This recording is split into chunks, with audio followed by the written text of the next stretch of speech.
Goodness, my wifey.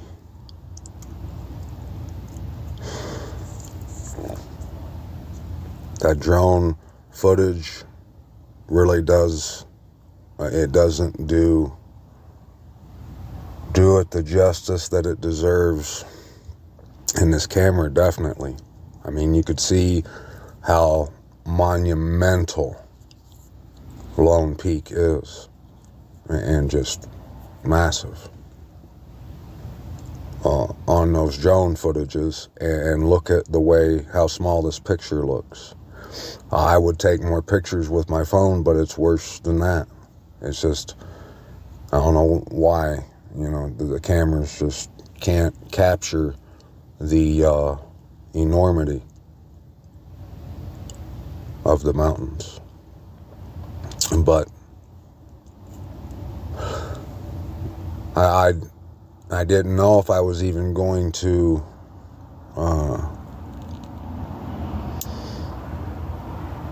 hype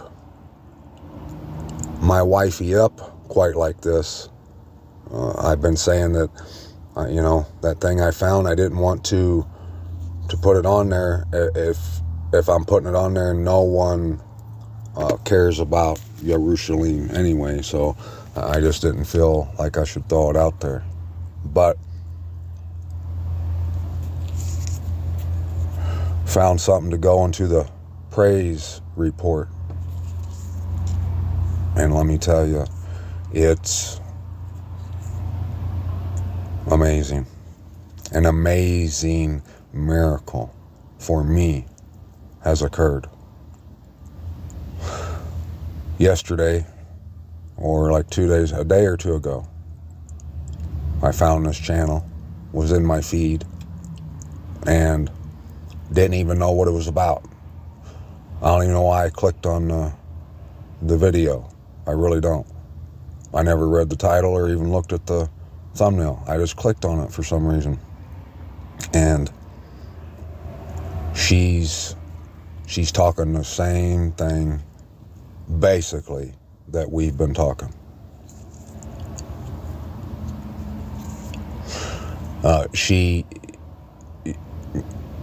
The difference is, though, is her speech is, it's like music to my ears. She's saying things like code words and follow the Lamb wherever he leads you. That's the fake Israel over there. America is where it's at. Yeah. I mean, so you should be able to imagine my level of excitement when I saw it. It's amazing. And I've never seen that channel before. I don't know if she's seen me. I've commented a few times in her videos, but she hasn't responded. And I was wondering why she didn't respond. I was thinking, well, maybe, she got a lot of comments. Maybe she's busy or something. But then it dawned on me that she might be a married lady, and here I am just acting like a damn jackass in her comment section. But if, for those of you who've had to have dealt with me and heard me for a while now, I'm sure you understand and can imagine how happy I am just to see that someone else is seeing it, and there's someone else that loves the word, and they do their due diligence with it. It's amazing. Absolutely. So I want to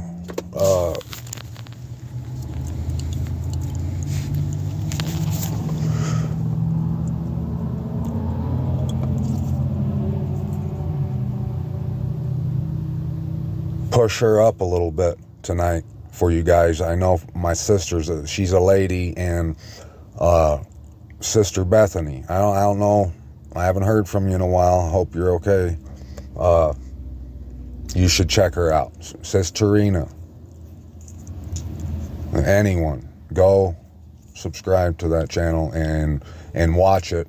and see what she's talking about. And I'm not saying that I agree with everything she said, but you heard what I just said, right? She's saying things like code words, follow the Lamb wherever he leads you, America's where it's at, that's the fake Israel, and a lot more. And I'm not kidding you, she's been reading out of the same Isaiah that we have the last few videos, and her last few videos. And just look at her title, her name, channel name, Footlamp. I love it. Hallelujah.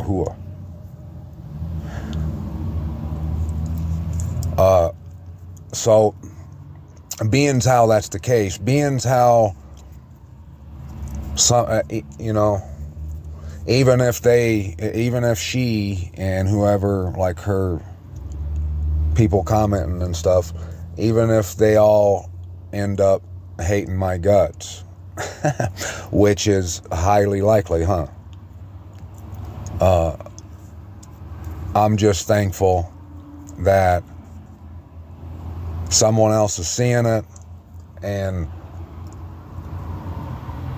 that means that the word's getting out there. And like you see, she, like I said, her speech is, it's like, it's the opposite of me. You know what I'm saying? Like, it's literally music to my ears to hear her talk, and it's nice and soft and like just the way everyone wants it. So she's the perfect channel. So you definitely need to go sub to her. And I'm not saying that she's got all the answers or that it's, but I'll tell you this much. She has a nice pair of Berean boots and Berean hat. And if it is that she hasn't responded because of that, you ladies can go interact with her, and that's what we need. We need that fellowship right now. But back to my wifey. She's so beautiful.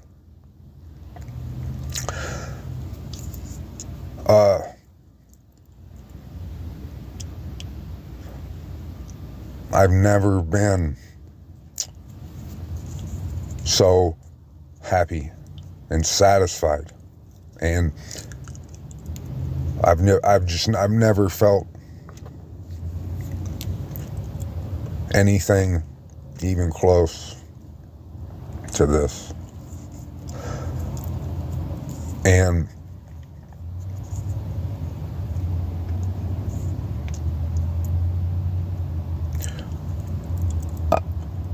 so much of my motivation in doing what I do is to get the message out there, because it really does. I spend a lot of time feeling sad that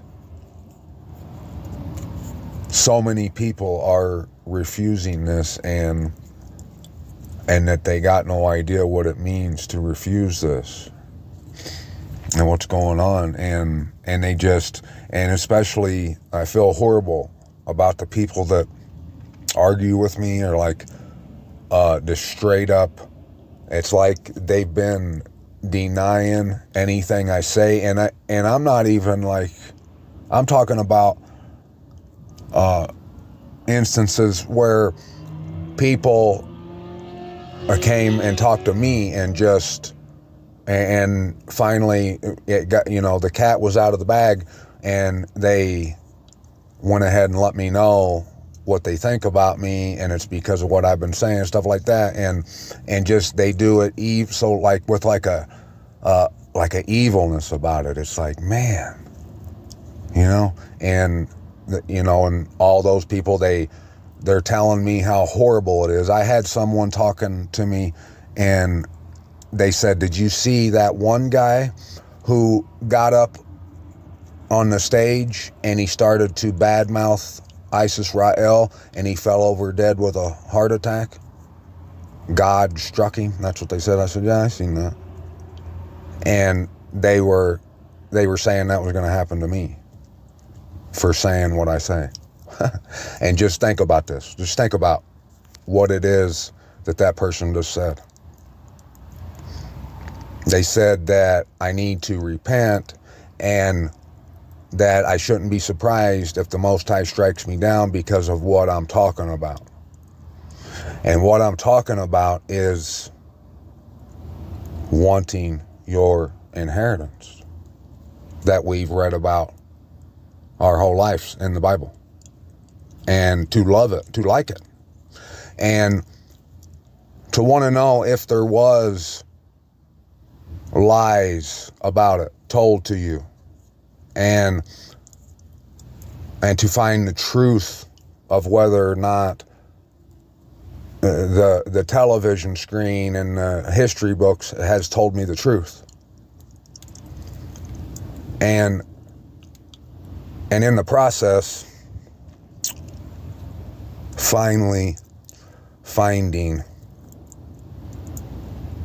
home, where somewhere I belong. Finally in a loving relationship where I don't have words.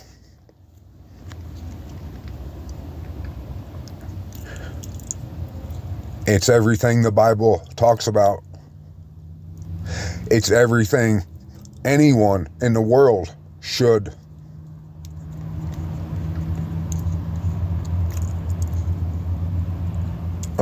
aspire to do. And someone who, what they say does, it used to mean a lot to me. I used to, I cared about what they thought. Now, not so much, because, I'm just getting calloused to, I'm to the point where I can't slow down and worry about what people think about me. And especially why I haven't even said this part yet. And this is, especially when it's like this, that person who I used to think highly of their opinion is a believer and a a higher up in the body of of believers there where they attend, and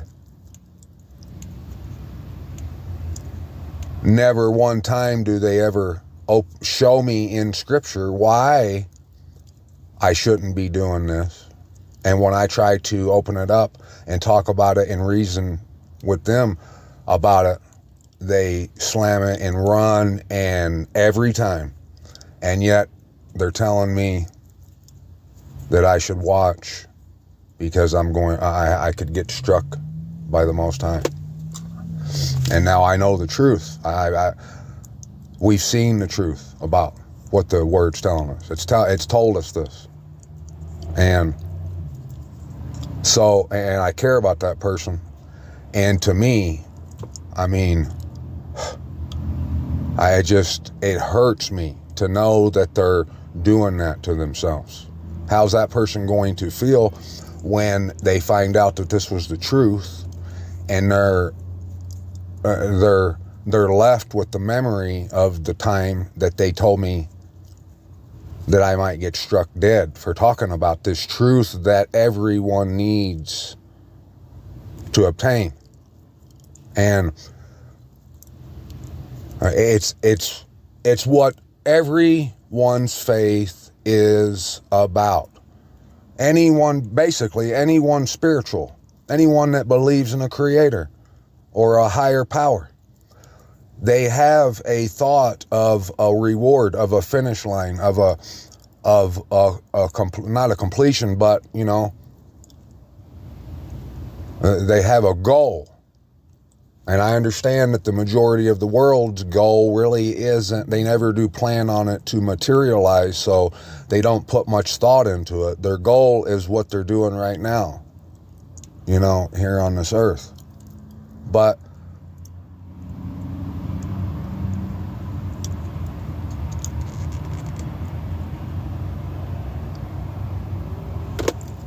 Oh man, it's just, it's, you talk about bittersweet. I'm so in love, so I feel so gifted, like, not that I'm gifted, but like I've been gifted this such a great gift. It is, it's the greatest. There's nothing like it, nothing. But at the same time, I'm forced to remember that the people I care about, who you would think would be head over heels about this too, like I am, they've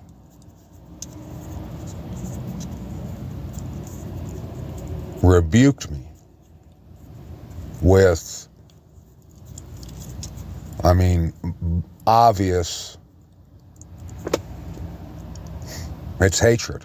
They would never tell you that it's hatred. They'd say they don't hate me, but that is the definition of hatred. No one should be mad because I'm talking about returning home to our inherited land and giving all esteem to our Creator and following the Lamb wherever He goes. So yeah, it's a little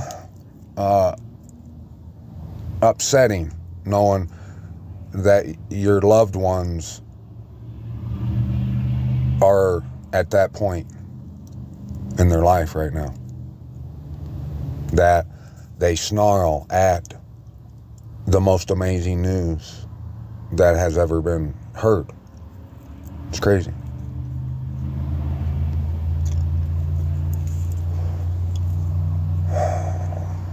Send a lamb to the ruler of the land, from Salah to the wilderness, to the mountain of the daughter of Sion. And it shall be like a wandering bird, a nest thrown out. So are the daughters of Moab at the fords of Arnon. Bring counsel, execute judgment, make your shadow like the night in the middle of the day. Hide the outcast, do not betray him who escapes. Let my outcast dwell with you, O Moab. Be a shelter to them from the face of the ravager. For the oppressor has met his end. Destruction has ceased. Those trampling down have perished from the land. And in loving commitment, the throne shall be established. By far, that's my favorite thing that the Most High says. Loving commitment. You talk about all the right moves.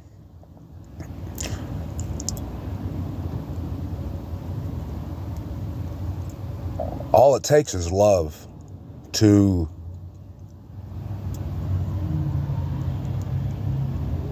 enter into, through the gates, into the rain with your Maker. All it takes is love. But not the love the world believes, what they think love is. No, real love. And it's something that I'm sad to say that I don't see much of, if any, because it's commitment, loving commitment. That lady with the channel foot lamp or whatever. Anyone who listens to that and hears her breaking the word down like that, you count yourself blessed. That lady, I told her that she's highly favored to understand that word and see it. And you are too if you're hearing this, because it's just more confirmation that the time is near. Go to the Word, check it. It tells you, it'll tell you that the Most High said that this truth wouldn't come out until the time of the end. So that'll let you know that we're in the time of the end. So count yourself blessed. Anyone count themselves blessed to be hearing the good news about this. But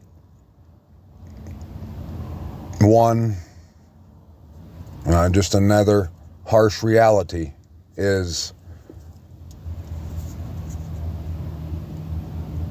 we have to hear this truth. We have to understand it and start thinking about it and loving it. But what are you going to do with it? Who's going to actually come and do it and show up at the house at Mount Zion? Well, you just seen everywhere we read, it's telling us that the safety that we have to go there in order to live.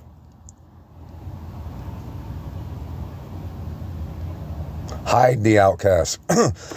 Do not betray him who escapes. Let my outcast dwell with you, O Moab. Be a shelter to them from the face of the ravager. For the oppressor has met his end. Destruction has ceased. Those trampling down have perished from the land.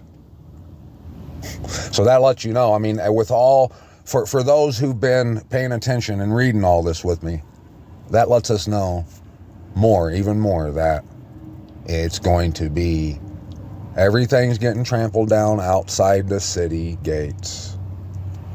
And that's why it says, and in loving commitment, the throne shall be established, because you're not going to come here unless you're lovingly committed to the Most High, to the cause, to your people, to your future, to the Most High's name, to your city, Yerushalayim, to your land, your inherited land that He gave you. Is this a stretch to point out that the majority of the world don't give a rat's behind about their inheritance? They're not even thinking about it. It's just not a reality to them. And that's that trap. That's the snare. It's been set. And everyone living in that matrix is going to perish. It's just how it is.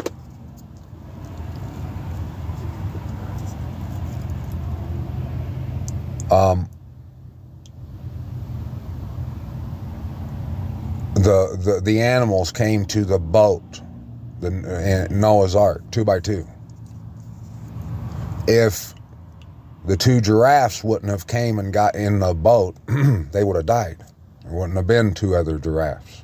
They all came, they obeyed. And Enoch, if you've read Enoch, you remember the part where it's talking about the stars that are punished, that are in prison or whatever, because they failed to come out in their time and follow the path, their orbit or whatever. The reason they were punished is because they didn't come and do what they're supposed to do. At the feast days, at the appointed times, we are, as children, as Yahuwah's children, we are to come home. If you ever lived where you celebrated the holidays, and when you moved out of the house, got married or whatever, didn't your dad like it when you came home for the holidays and seen him and stuff? I'm sure you're well familiar with that kind of thing, huh? I know I am. I had plenty of arguments and just so much stress over whose mom and dad's house are we going to celebrate this holiday at, all that kind of stuff. But I know as a dad, I know he wants his daughter, his children to come home and see him. Well, we're talking about Abba Yahuwah, the Most High, our wonderful Creator. And he wants us to come home. But the world, and I'm not saying this so we can beat them up and poke fun and lie in wait for them. I'm sad over this reality. And I know there's nothing I can really do. I mean, I can't, there's nothing I can do. And hopefully anything I do in some way can help in some way, but I can't. I know that there's, only Abba can improve that situation. But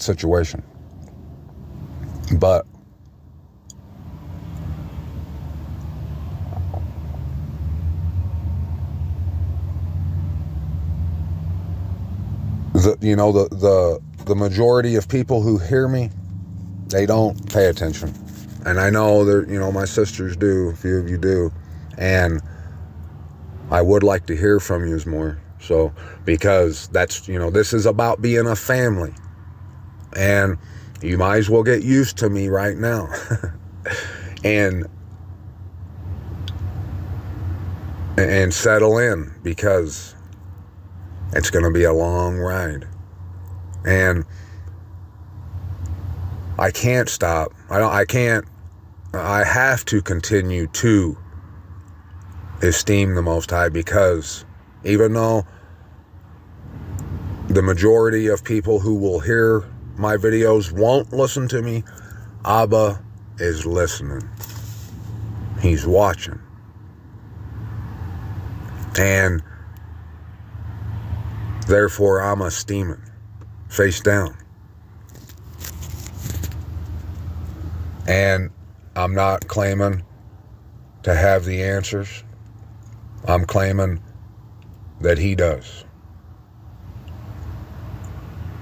And I'm ready to reason with anyone. And when I finally get to, I don't know if I'll be able to contain myself over that, because I've had so much rejection. I've had so many people run from hearing the words, can we look in the Word, and running at the thought of reading the Word. And I'm pretty sure it's like every one of those situations, those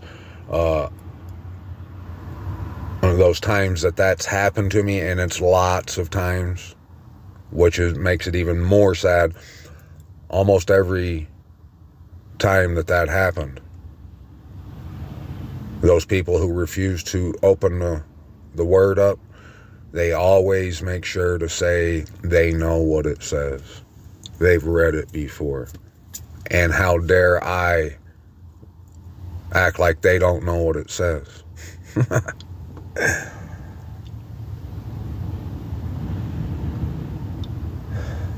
I mean, it's common sense. I mean, correct me if I'm wrong. A lover of the Word, he's not going to look at it that way. The world, it looks at everything backwards. Why is there offense taken by offering to read the Word of the Most High? To reason. And the only reason I know, there's only one reason why someone wouldn't. And it's because they're afraid that there might be something that's going to affirm what I'm saying. And it's just that's not what they want. They just want you to shut up. So no doubt, it's definitely a demonic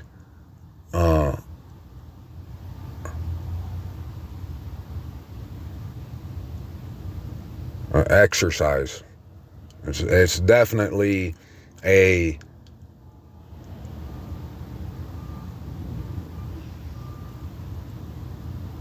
effort, a team effort to get someone speaking this truth to go on and shut up.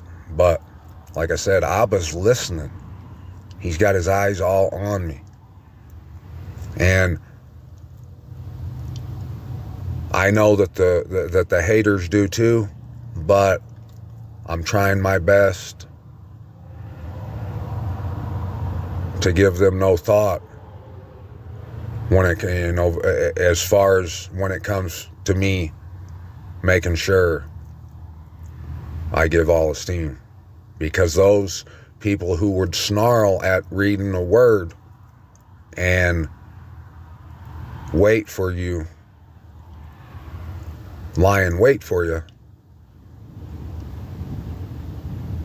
compared to Abba, it would be foolish to waste any effort or give thought to what those poor souls think and snarl about. If that's how it is, when we should give all our time, in no way can compare to giving all esteem and only caring about what he sees and hears and thinks.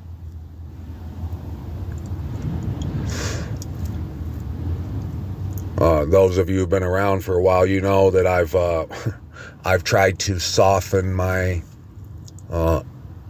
approach a few times, and then there's other times when I've just flipped out and acted overly epic and done things and said things that I shouldn't have said.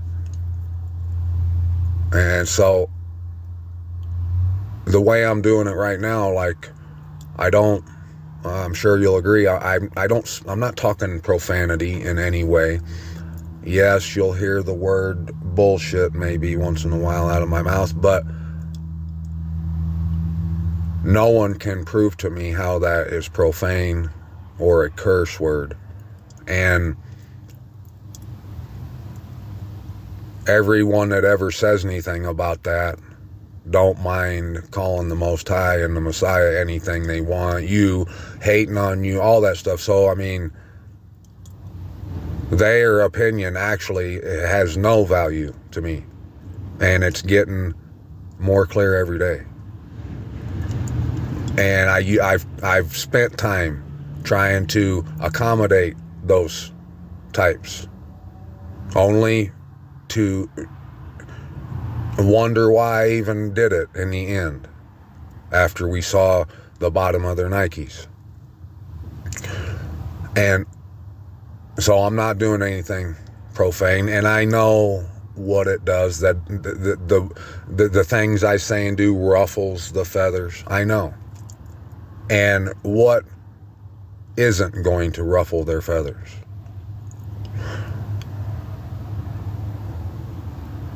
Someone who hungers for the truth, desires the truth, and they're on that trail like Toucan Sam on the hunt, and there's nothing gonna get in their way between them and finding the truth and doing the truth. If they come across something I've made, I'm sure anything I might do that's distasteful in any way, I'm sure it's not too much for someone who hungers and thirsts to go through, to get a pearl, great pearl of truth, to find those gates in order to make it into the city. And anyone who hungers and thirsts for the truth like that, they probably would have no problem coming over, and if they feel I'm doing something, if they have a problem or they think I'm doing something wrong, if they hunger and thirst for the truth, they're a brother or a sister, they'll come, we'll talk about it, and that's the name of the game. That's what I want. I've been out here on an island this whole time, outside of like my few sisters.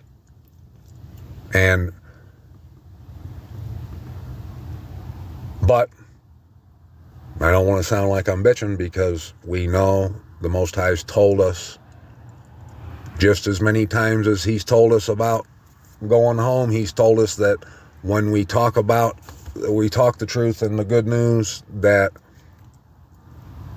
the rebellious are going to buck and throw tantrums. So we know this. But because I know that you can't please not only everyone, but you're not going to please very many, if any. Therefore, I'm going to remain epic and do this the way I'm doing it. And until I see if someone can provide for me the reason with facts to back it up that I shouldn't be doing something, I'm just going to keep rocking. And if you got a problem, just because you like problems, don't bother knocking. But the only ones who will make it to the throne will be lovingly committed. When they see this truth and they understand what it is the Most High is asking them to do, that they must die to themselves, they must walk away from their life, they must be willing to hate everyone when it comes to the Most High, the Messiah, following the Lamb. And I always have to say this, he wasn't meaning for you to just hate on someone. He means compared to him, you will act like you don't even know who that person is, basically, by your actions. You have to marry him, marry the truth, the Most High. And that's the only way. And any other way it's fornication, it's adultery. And that's not coming in the gate. And one shall sit on it in truth in the tent of David, judging and seeking right ruling and speeding righteousness. We have heard of the pride of Moab, very proud of his pride, his arrogance, and his rage. His boastings are not true. So Moab wails for Moab. Everyone wails for the raisin cakes of Kir Hadaseth. They moan, they are utterly smitten. Now, I know we've seen that there's a lot deeper of a meaning to him saying raisin cakes than what someone might think there is. There is. He's just not talking about just a raisin cake. We looked it up. I can't remember what it is. We're not going to go do that now. But it's a lot more necessary than you might think. For the fields of Heshbon languish, the vine of Sibmah. The masters of the nations have broken down its choice plants, which have reached to Yazir and wandered through the wilderness. Her branches are stretched out, they are gone over the sea. Therefore I bewail the vine of Sibmah with the weeping of Yazir. I water you with my tears, O Heshbon and Elah. For acclamation has fallen over your summer fruit and your harvest. Gladness is taken away and joy from the orchard. In the vineyards there is no singing, nor shouting. No treaders tread out wine in their presses. I have made their acclamation cease. So you should see that this is all riddles, code words, parables. You know, they're not literal orchards, and vineyards. So you should know what he's talking about, being how he's not being literal.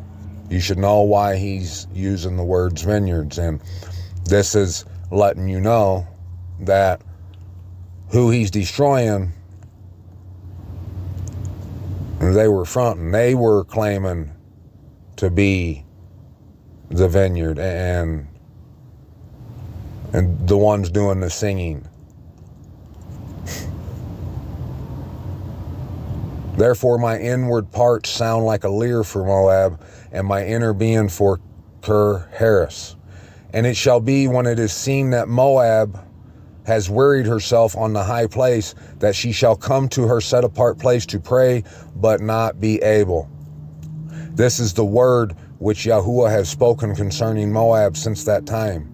But now Yahuwah has spoken, saying, within 3 years, as the years of a hired man, the esteem of Moab is to be despised with all its great throng, and the remnant be few, small, and weak.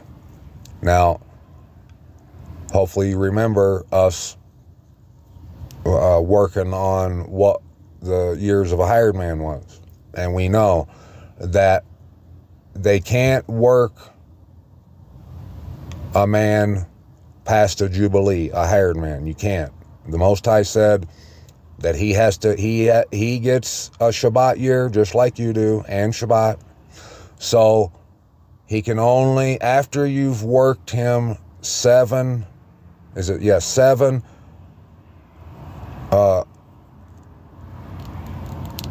weeks of years. I can't remember how he said it, but when you work him 6 years, he gets a 7th year off, just like you.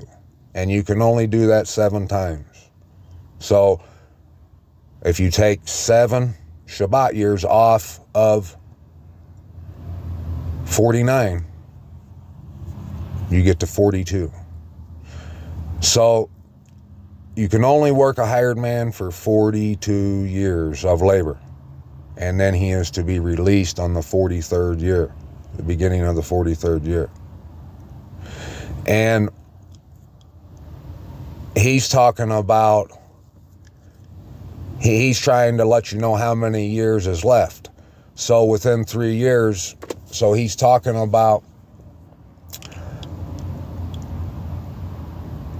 I believe he's saying, because they don't work the Shabbat year. So if he's talking weeks, a hired man works 3 or 6 years. So if it's within 3 years, whatever's going to happen happens. We've been through 3 years. You see what I mean? So it's either, this was either meant for us to understand that this would happen after 3 years of like tribulation, or after 40 years of like being in the wilderness. 42 years. I don't know. I mean, we definitely need to gain more understanding about that. The message concerning Damascus. See, Damascus ceases to be a city and shall become a heap of ruins. one thing I want to mention too is we need not concern ourselves too much with who we think he's talking about.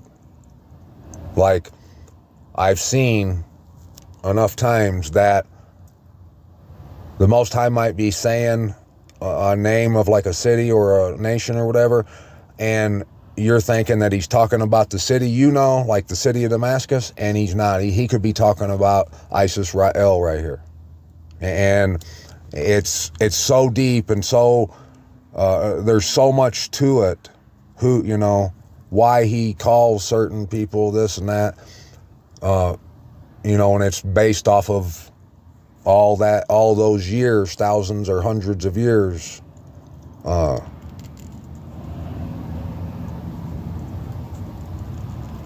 for a person or a city or a place to be worthy of the name he's calling them, because all his words are always necessary.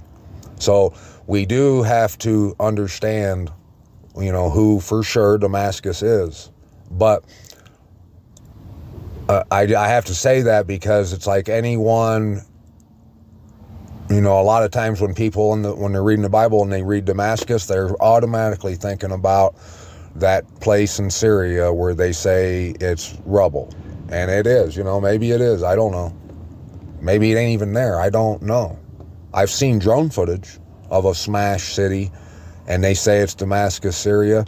But was I there to see that town? Do I know for sure if that's not like the backside of London or something and they're just telling me I don't know. So we can't invest too much into who he's talking about, but we should want to know the truth about it. But you should be able to get a good idea by their descriptions and what he's telling them that they did wrong and what he's going to do. The cities of Aor are forsaken. They are for flocks which shall lie down with no one to frighten. And the stronghold shall cease from Ephraim, and the rain from Damascus, and the remnant of Aram be as the esteem of the sons of Yasharal, declares Yahuwah of hosts. And in that day it shall be that the esteem of Jacob wanes, and the fatness of his flesh grows lean. And see, and this Jacob's a prime example. He can be using the name Jacob, and he can be telling you, what your reward's going to be. And then at other times he'll be using the name Jacob for the one he's telling you he's going to destroy because they've, whatever. So, and that's more proof to let you know that there's an imposter.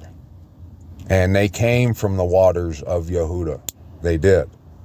But they're not true Yahudim, what the world calls Jews. They're the synagogue of Satan. They're lying. But they're claiming to be. They might know some stuff. They might, know enough about the culture and the language. That doesn't mean anything. That doesn't prove beyond the shadow of a doubt what the validity of what they're saying. The only way to prove for sure is the due diligence.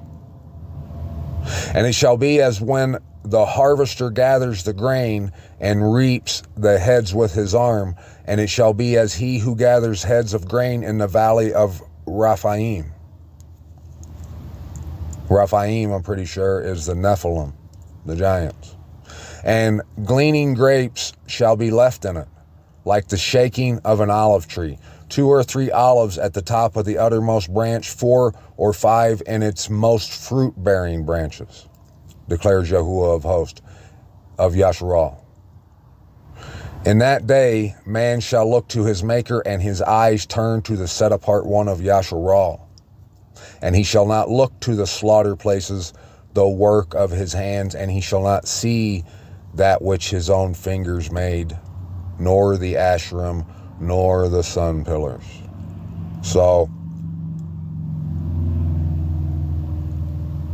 I understand that there might be a lot of slaughter places, but the biggest slaughter place is Jerusalem and the Rothschilds' state of Israel. The crowning city, the reign of the splendor, the house of the thief, of wrongness, the city built on unrighteousness and blood. The one who says, I am he, and there is none but me. That definitely is a slaughter place. And yeah, that's the work of his own hands, but what's the work of your own hands? If you won't come to Jerusalem at the appointed times, at the day of the covering, because you ain't leaving your house and that's nonsense to you, you just built a house or something and you're living there, you're gonna retire there or whatever the case may be. If you just got a job and if you were gone for 2 days, you'd get fired. All that and so much more is the work of your hands. And he shall not see that which his own fingers made, nor the ashram, nor the sun pillars. And that day his strong cities become like a forsaken forest, and an uppermost branch which they left because of the children of Yasharal, and it shall become a ruin. Because you have forgotten the mighty Most High of your deliverance, and have not remembered the rock of your stronghold. Therefore you shall plant pleasant plants, and set out foreign seedlings. By day make your plant to grow, and in the morning make your seed to flourish. But the harvest is a heap in the day of grief and incurable pain. All the effort that's been given by those who are going to wake up to a rude awakening one day, and hopefully it's sooner rather than later.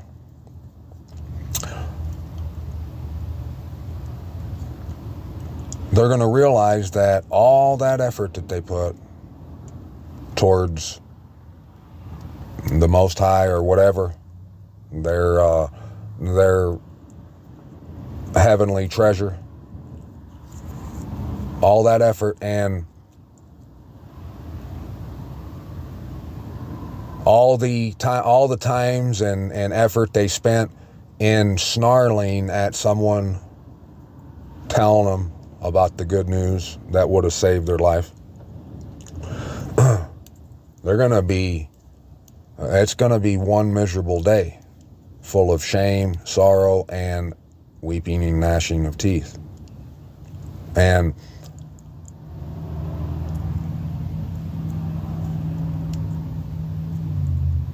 I'm not stupid. I understand there's nothing I can do. I mean, you can't save the world. Nobody's going to be able to just, you know what I'm saying? Like, it is what it is. But I would be lying if I didn't say that I wish there was something I could do. I want to do something about it.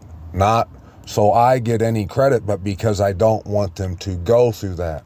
I don't want to think. We've went over this. I've talked about this. I used to think there'd be no way I could go forward if I made it and all the people I love and just everyone didn't. And I was thinking about like what they were thinking about and going through and, you know, being put to outer darkness, Sheol. I often wondered how I would overcome that. And Abba gave me the answer to that. But right now, when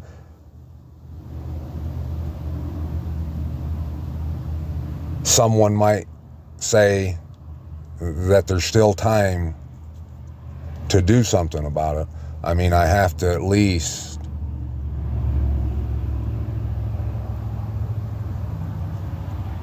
I'm gonna think about it. And yeah, I'm a dumbass when I get thinking that there maybe is something I can do, but I don't know how you could blame me for trying or wanting to do something about it. I mean, hopefully you would do the same thing for your loved ones. So everyone should understand why there's going to be a great weeping and gnashing of teeth. Woe to the uproar of many people who make a noise like the roar of the seas, and to the rushing of nations that make a rushing like the rushing of mighty waters. Nations rushing like the rushing of many waters, but he shall rebuke them, and they shall flee far away and be chased like the chaff of the mountains before the wind, like the whirling dust before the whirlwind. At eventide, look, alarm. Before morning, it is no more. This is the portion of those who plunder us, and the lot of those who rob us. And if he was meaning that the years of a hired man, because in another area, I think it's Jeremiah, he says, 1 year you'll hear a report, then the next year sudden destruction. So like, you'll hear the report about coming home for 2 years, and on the third year, boom. Well, I started talking about and seeing it in 2021, and it's 2024. And you go back to my videos, it's documented. So, could be what that means, but that's just speculation until we find the proof. But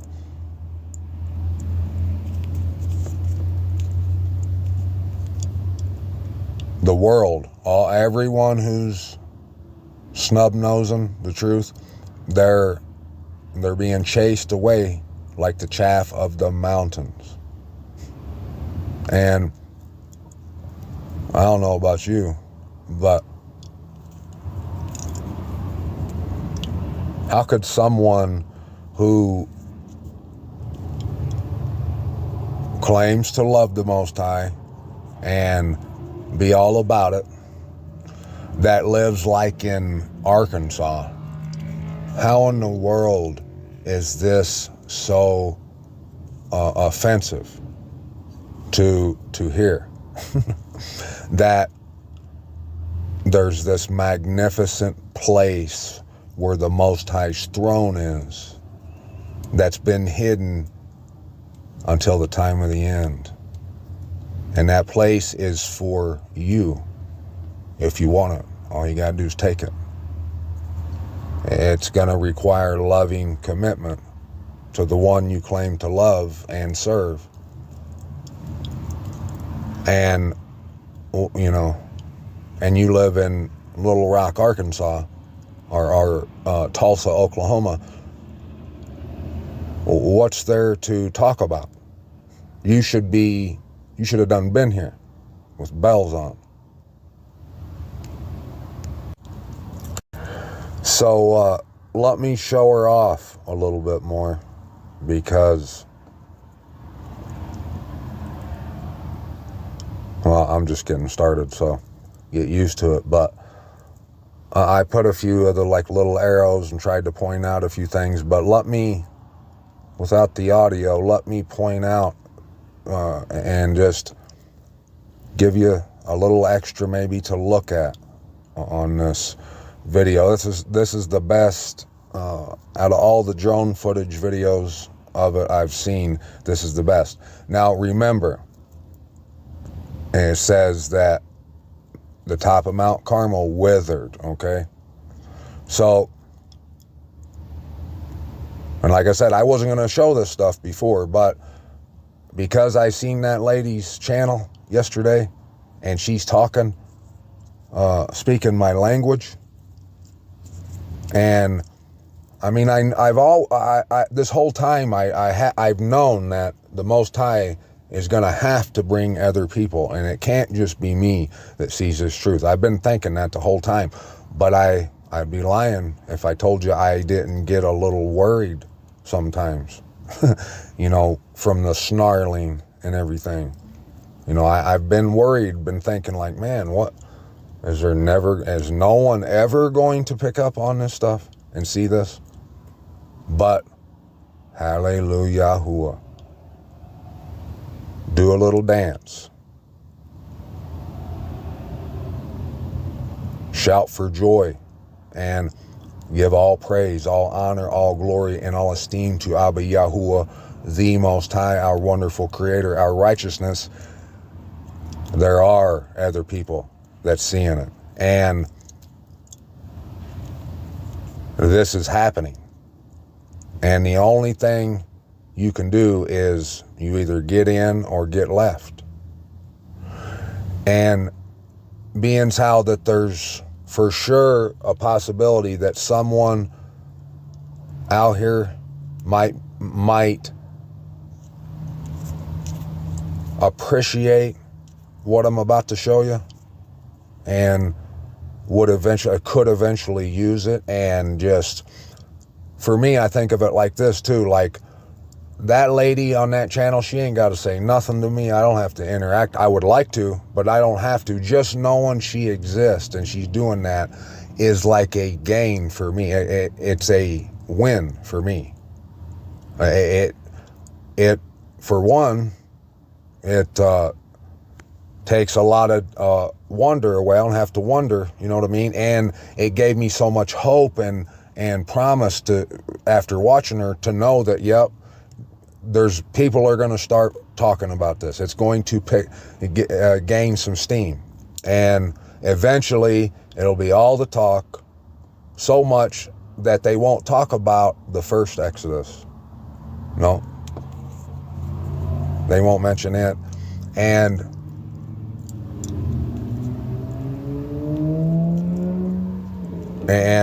who knows, people might talk about what happens here for thousands of years, and we have a chance to be a part of it.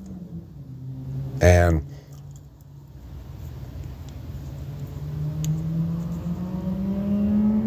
everything about it, every little piece of truth, every aspect about it is so amazing, miraculous,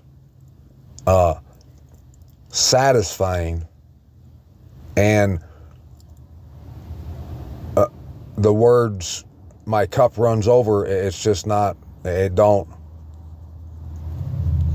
fully express how it makes me feel. Real talk. But here, right here is Thanksgiving Point. Oops. You got pink maybe on here. See that little hill right there? That's Thanksgiving Point. That's Lake Kinnereth. That's the lower pool. And like this little town right here is Lehi, but Sharon's over this way, Orem and Provo. And I'm going to show you again here in a minute. You can see Nebo over here. And right down here is a trail called Jacob's Ladder. And, you know, I've only been looking at this for a few weeks, since Christmas. So, I mean, I don't know. I mean, there's so much more to learn.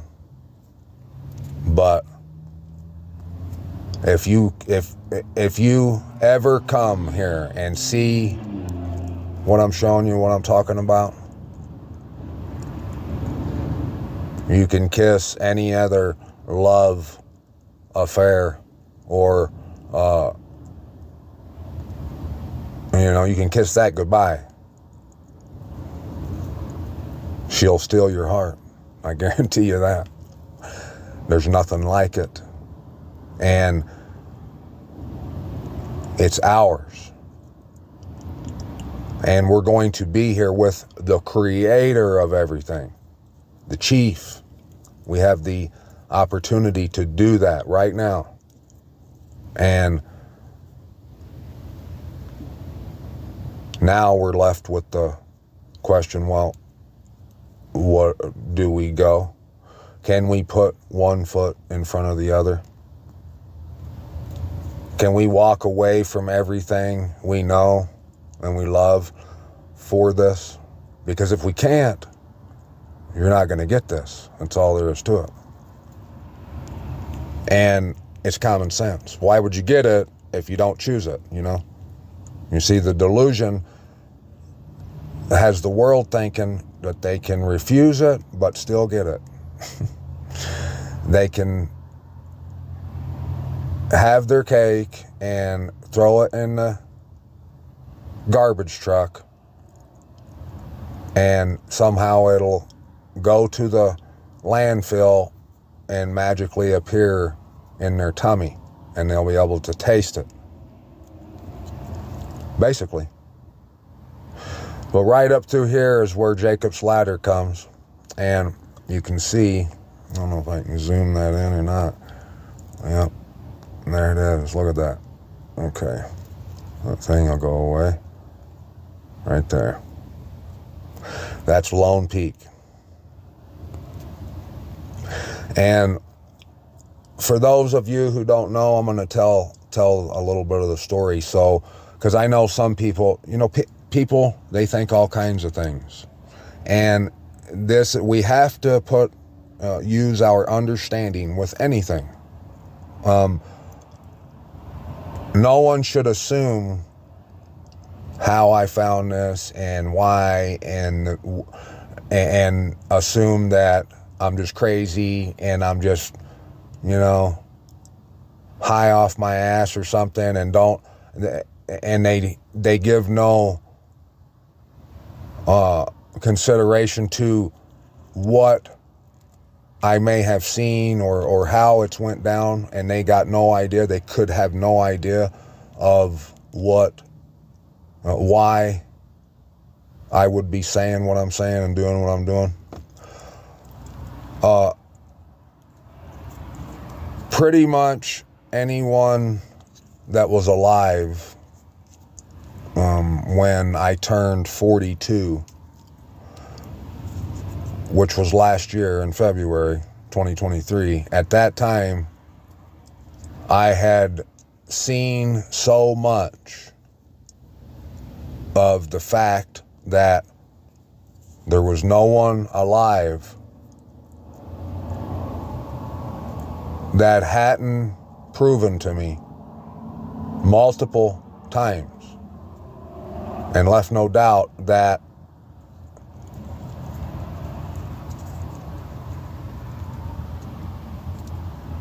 they I mean, I don't know what else to say, but they're definitely not my friends. All those people who I've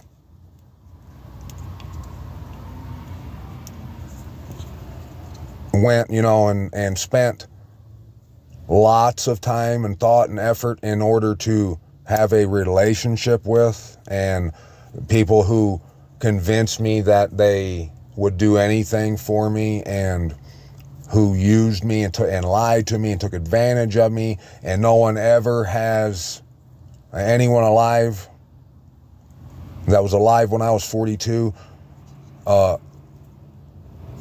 All of them showed me that they couldn't care less about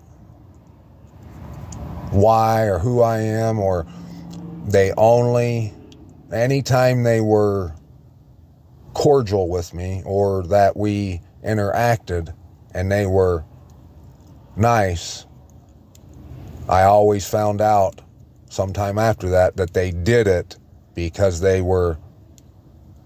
needed to get something from me, or they wanted to do something. They wanted me to make them money, or they wanted me to whatever. And the time when I turned 42, I was just done. I was like, man, And it was just so bad. It's like, and I was sick of being where I was, and everyone done me dirty, and I was like, no one would care anyway. You know what I mean? Like when I was home, I didn't see anyone. People get mad if I would even stop over to see them, get pissed about it. And so I said, man, not only, you know, will they not care if I'm not here, they don't want me to be here. So I left. And there was more to it than me just leaving, but there were things that happened to me that kind of just nudged me west. And I had been seeing that the land was out. It was in America, but I'll be honest with you, I never even considered Jerusalem, the city. I knew the face was out there. I knew all that the Most High had shown me and shown my son. And I knew it was that out there is where the land was, where Yasharal was in Yehuda. I knew that. But I didn't really know where. I knew Utah was Yehuda, but I honestly never thought one time about Jerusalem. And when I went west, I went across to Denver and stayed in Denver. And the next morning I woke up and I drove southwest on 70, I think. And I really had no plan, but the only thought was I wanted to go to the Great Basin National Park in Nevada. And that was one thing I always looked at, because Great Basin just means it could be set apart place. You could use those words for set apart place, Great Basin. It's the same thing. And where I read in the word where it says it's where the waters come and rest and never go back to the ocean.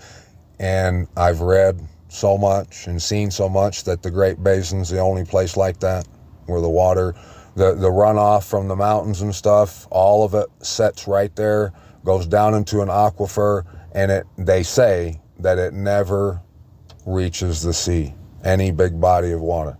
So that's where I was going. And I had never seen the mountains.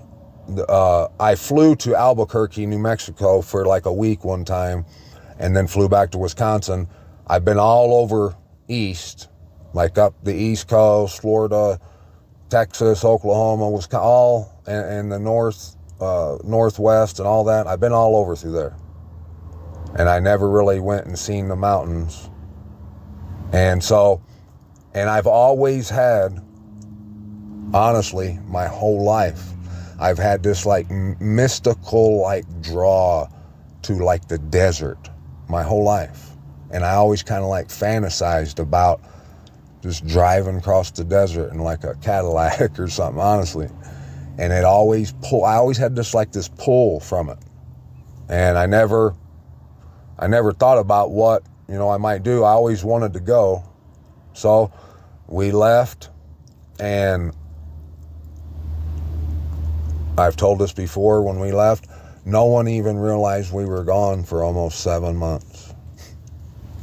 So, and I knew that that's how it would probably be.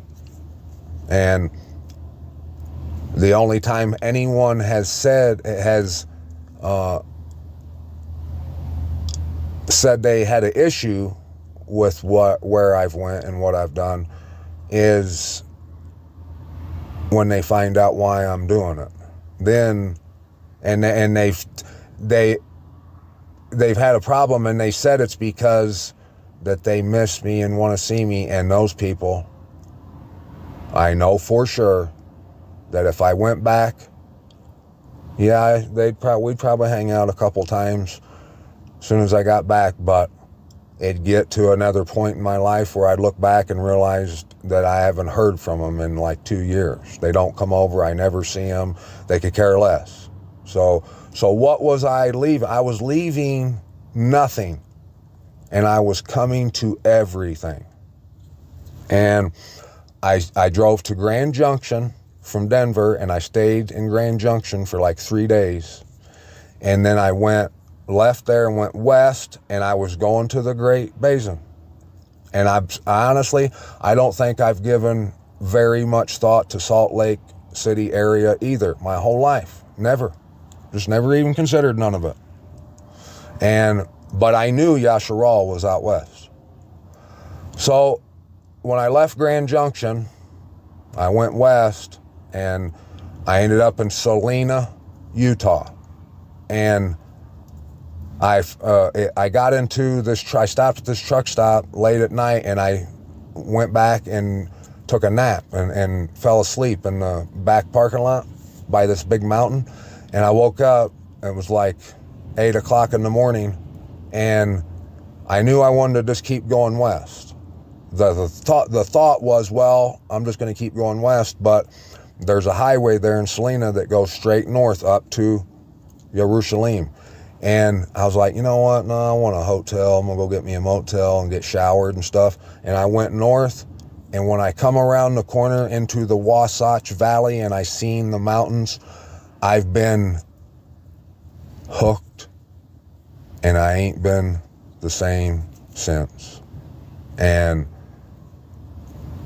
it was the greatest decision I ever made. And I didn't even know I was making it. But in hindsight, I realized that's exactly what it takes. I just knew, this is why he says that only the lonely, only the brokenhearted, the poor and the needy are gonna make it, because the world has to push you absolutely out the door, break you, and leave you jaded in order for you to leave them and to enter into a marriage relationship with the Most High. That's why it's called the marriage supper. You ain't gonna marry him if there's anyone else in the picture. Anyone, your husband, your child, your job, your home, whatever. If he don't mean more to you than anything else, you're not gonna be married to him. He demands loving commitment. And I had been aiming towards Utah for the 2 years. I talked about it, it's documented. And I always fantasized about going. And I never did it, and I kept making excuses. I kept saying, well, I don't have the money, and at the same time, I was scared. And I'm a gypsy, a traveler. I've traveled all over the place, and it doesn't bother me. But at the same time, anytime I thought about going out to Utah, I kind of got a little scared feeling in my stomach. It kind of frightened me. No joke. And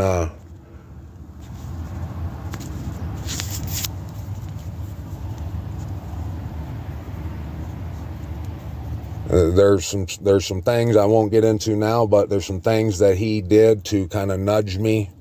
And I was like, at the point, the time I left, like every time I thought it up until that point, every time I thought about going to Utah, it was a little less terrifying. And the night I left, when I left, 10 minutes before I left, I had no idea that I was gonna leave. And I went, you know what? And the last thing that happened, when it happened, I said, man, I'm going. And I got in a truck and I drove. And like I said, he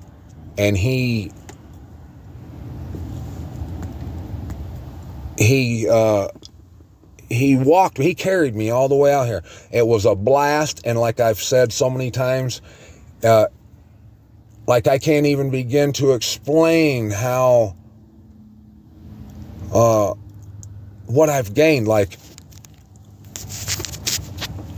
it's the highway, the road home is,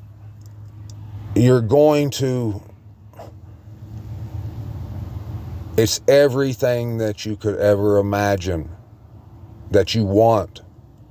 It's, if you take that road that's less traveled, it's nothing that you've ever experienced before. And because look,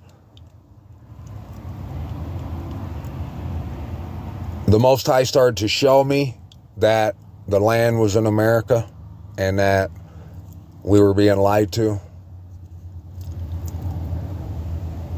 And then I started to share that. And the pushback was so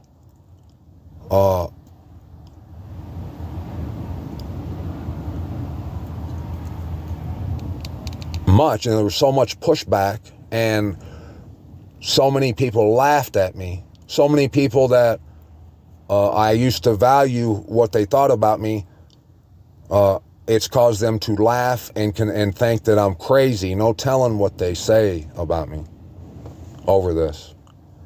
And so many times I wanted to quit and not do it. And it's been a bumpy ride up and down, but looking back and understanding that that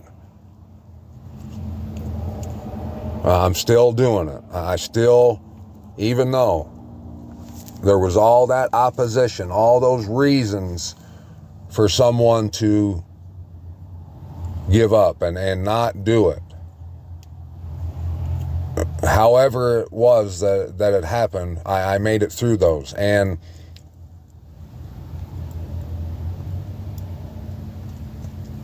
I left in search for him, but I honestly had no idea what I was going to find. But when I come down that road and I came into the valley and I seen it and started to see it, and then I started to, I was reading the Bible, the same amount, no different than I always had. But when I got into the valley is when I started to see huge things in the Word. And then I seen that those huge things that would be revealed to people would only be revealed to them when they were in the set apart place, when they were in Jerusalem at the throne. And so the fulfillment, I can't even, there's no words that can describe it. I somehow mustered through all that opposition and kept pushing through, and I really didn't know what I was embarking on and getting into. I knew that there was truth to it, and I seen so much that the Most High showed me, and showed me in ways that I knew that it was him that was showing me. I knew there was something to it, and I really didn't know, but I knew there was something, and I just went. And I really didn't expect anything, but I went. And ever since I got here, it's been, there's nothing like it, I'm telling you. And like I said, if you ever come here and see this, so when I came in by Nebo on the south side, and it says in Ezekiel, it says that he brought him around to the east of the house and then brought him around the south side, and he came up from the south side where the water trickled out, and then they got up to water past the loins and all that. That's the truth of the throne. That's what that is. And I came around Nebo, and then I went up and stayed in like Provo for a few days, and I kind of seen like Lone Peak, and I could see that it was all white on top and none of the other mountains were, and that it stuck out. But I never really, I knew something was up with it, that it was unique, that it was unlike any other mountain. And the features on the top, it looks like someone took like an ice cream scooper and like scooped big like trails, roads out in it, and it looked like a throne. And I didn't even think about it in the beginning, but I was saying that it looked like a great white throne. And when I was saying it in the very beginning, like the first day, I wasn't even thinking about what I was really saying. And all last summer I drove by it and worked every day and looked at it and stared at it every time I drove by and kept looking and looking and seeing all these trails and all this stuff. Now, I want to show you, like, and here's the front of it. Look, those are guys up there on top. So my picture is down, and I don't think there's ever a scene where it shows the whole face of Jacob's Ladder of Lone Peak here, but down there to the bottom, it's a long way. This thing is big, right? That other picture of mine, it really doesn't show, let you know how big it is. But look at those guys. Look at them people up there. It's huge. And it aims down towards Thanksgiving Point. I'm going to show you. And look, if anyone is hungry for the truth about what I'm talking about, there's enough evidence. If you just go to your maps, Google Maps, and go to Lone Peak, there's enough evidence you'll find just looking at the map of it that'll prove to you that this is what I'm telling you it is and what you got to do. So, okay, right here. Let me pause it right here. So down here is Thanksgiving Point, right here. And at the start of Thanksgiving, and it's a bunch of rich people that live on top of it, right? And it's a rampart, and you can tell that it wasn't originally there. And there's other like mound looking things in other parts of the valley. And there's other ramparts. There's like 3 ramparts to these 2 bowls. This is one bowl right here. Here's Flat Top Mountain over there across the valley. And if you went from that mountain and to the left is Nebo, and then around the mountaintops up here, this is a bowl right here. Or no, excuse me. Over here is a bowl right here. And this is Thanksgiving Point. It separates the 2 bowls. And over here is a bowl. And over to the right is Salt Lake City in the far corner. And right past Salt Lake City is another rampart. And you can clearly tell that it was placed there. And more than likely by man. But it's big though. And so Thanksgiving Point separates the 2 valleys. And so does this throne looking mountain, Lone Peak. And that throne looks down here to Thanksgiving Point. So right here, we're at the top of that throne looking thing, but looking the other way. Like that thing goes straight down on the other side. That's that big white face, right? And this is called Lone Peak. And in places in the Word, it says that Mount Carmel is the head, right, of Yehuda. And that in Enoch, in 2nd Esdras, it talks about the great shiny white throne mountain that sits in the middle. And I mean, I've seen so much in the Word alone describing the mountain of the Most High, and they describe this mountain to a T. And like all the names of the trails and stuff, like the one at Thanksgiving Point is called Harvest something, right? And I know most people are going to say, well, people name that, like the Mormons or whatever. Yeah, but is it possible that the Most High could have grabbed the back of someone's head and said, write this name, Harvest, down? That's what you're going to name. I mean, are we going to limit the Most High and say that he couldn't have had anything to do with the way things are named right now?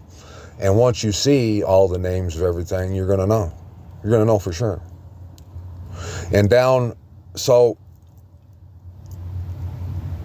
and we know, like there's places like in Revelations that says they'll be standing on Mount Zion, back to Mount Zion on the day of the covering, on Passover, right? So, and what, well, I'll tell you that in a minute. So, on this, down in this side, which is the sides of the north, when you hear the sides of the north, that's right down here. In Sharon, this is where the richest of the rich people live. And that's saying something because there's a lot of rich people. But in that Sharon and Alpine and up in this corner over here, right down where I just pointed, that's the sides of the north. So if you started down there to get to Jacob's Ladder, there's a triangle that's in the ground that's pointing right towards the face of this mountain that's called Angel's Landing. And that trail brings you up to Jacob's Ladder. There's a stop off of that trail around the other way of Jacob's Ladder that's called the Eye of the Storm Window, or the Storm Window. I can't remember for sure, but I showed you guys pictures of it, where there's a hole in the rock, right? And Jacob's Ladder trail brings you up the right side, up this scooped out area, right to this throne thing.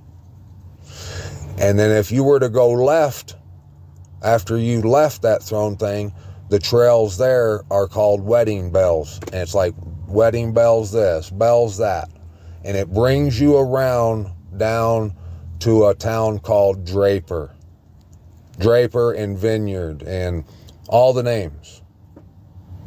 And like I said, I know that it could be just coincidence. It could be someone just fantasizing that named all those things. Could totally be. But I figured I'd go ahead and tell you anyway, just so you knew. But I'm not done. You know what I'm saying? This whole, right below us is this whole big cutout of like the throne, right?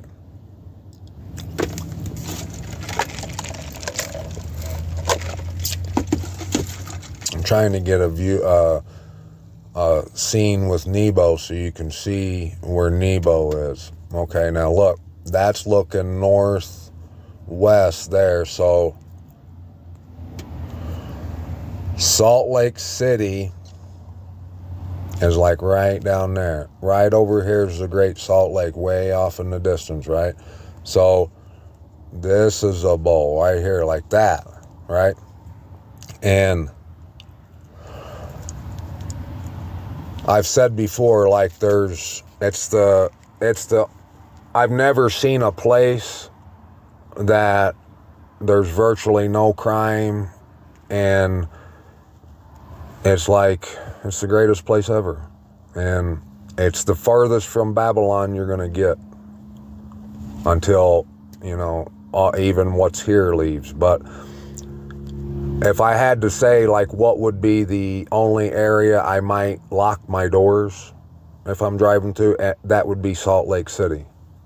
Now, we know that Samaria was the neighbor to Jerusalem to the north. We know that that's another city, that it's the sister, Jerusalem's sister. Like, remember when we read in Ezekiel about Olaha and Olabah, that he was talking about Samaria and Jerusalem. And what I'm about to say, it proves nothing, but just more fun facts for you, okay? So everyone up here in this valley, this is called the Cache Valley where Salt Lake City is, they really don't like everyone down in Utah Valley, the Wasatch Valley. They call it Happy Valley.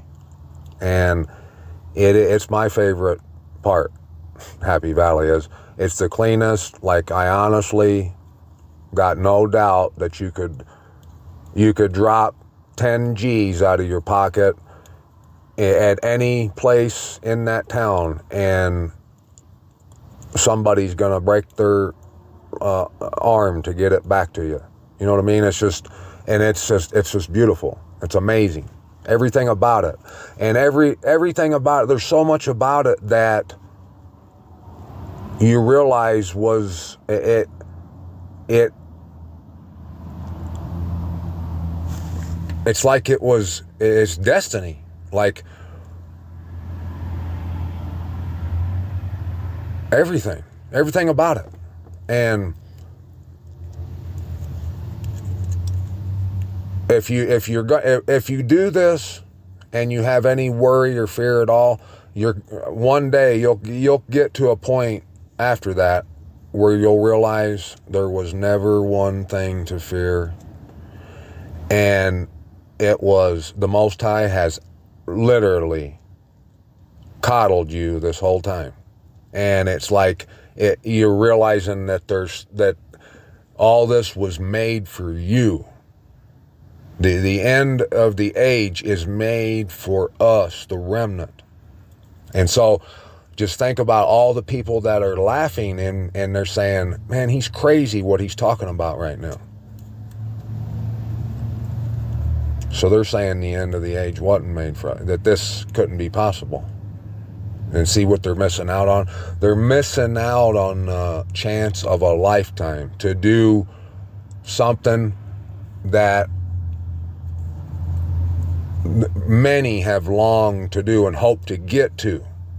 We're hearing things that people longed to hear and see. And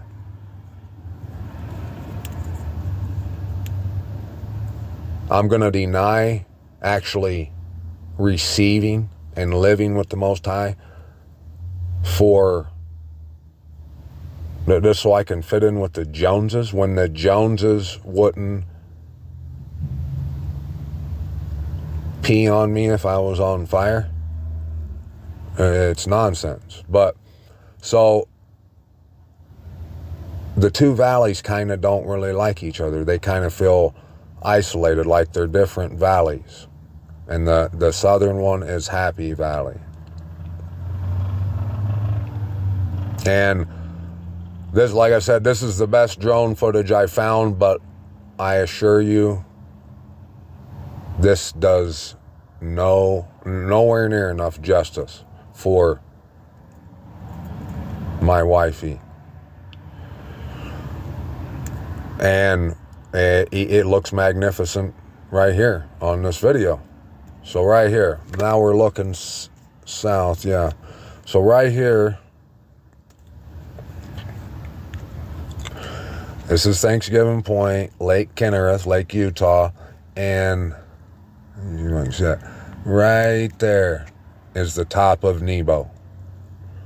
So that's a bowl right around here like this. Like that.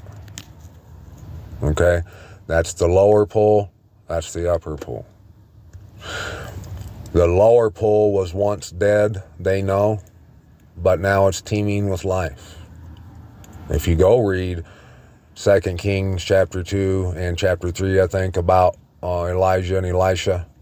After Elijah departed and went with the Most High, Elisha threw the salt in the lower pool and it was healed, and it says that fish and life came back to it and was that way to that day.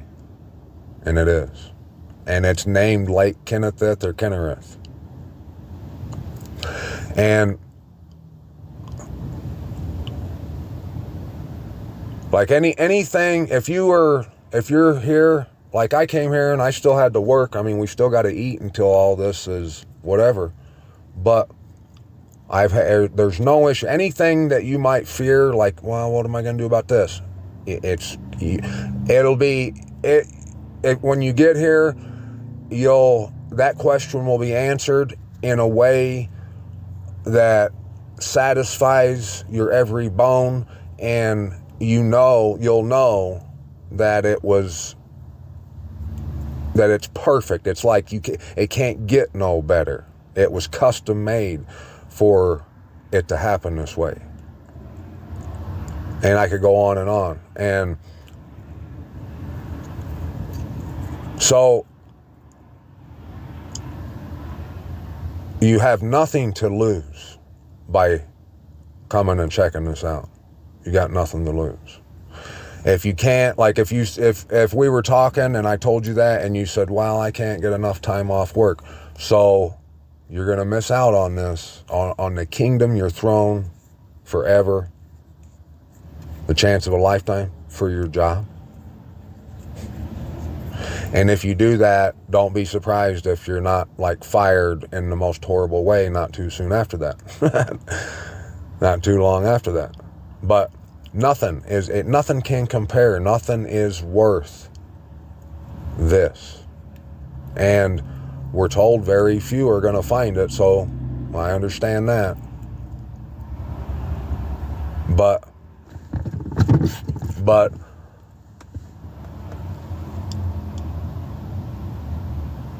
those who do, those who find it, I mean, I understand I can't, I'm the worst at conveying my messages. I mean, I get it done, but, and even that I've come to understand is meant to be. I talk about the pearl in the bottom, it says the gates to the city are single pearls. So what that tells you is it's a truth that's gonna take some work to find, effort. You're gonna have to give maximum effort. And that's how all the message, everything I've shared, all the truths that needed to be heard and found and shared from the beginning, from what we learned about the tree in the garden, of the knowledge of good and evil, all them truths are monumental and a must hear and acknowledge. They had to be shared, so I can't blame myself for sharing it, but my method of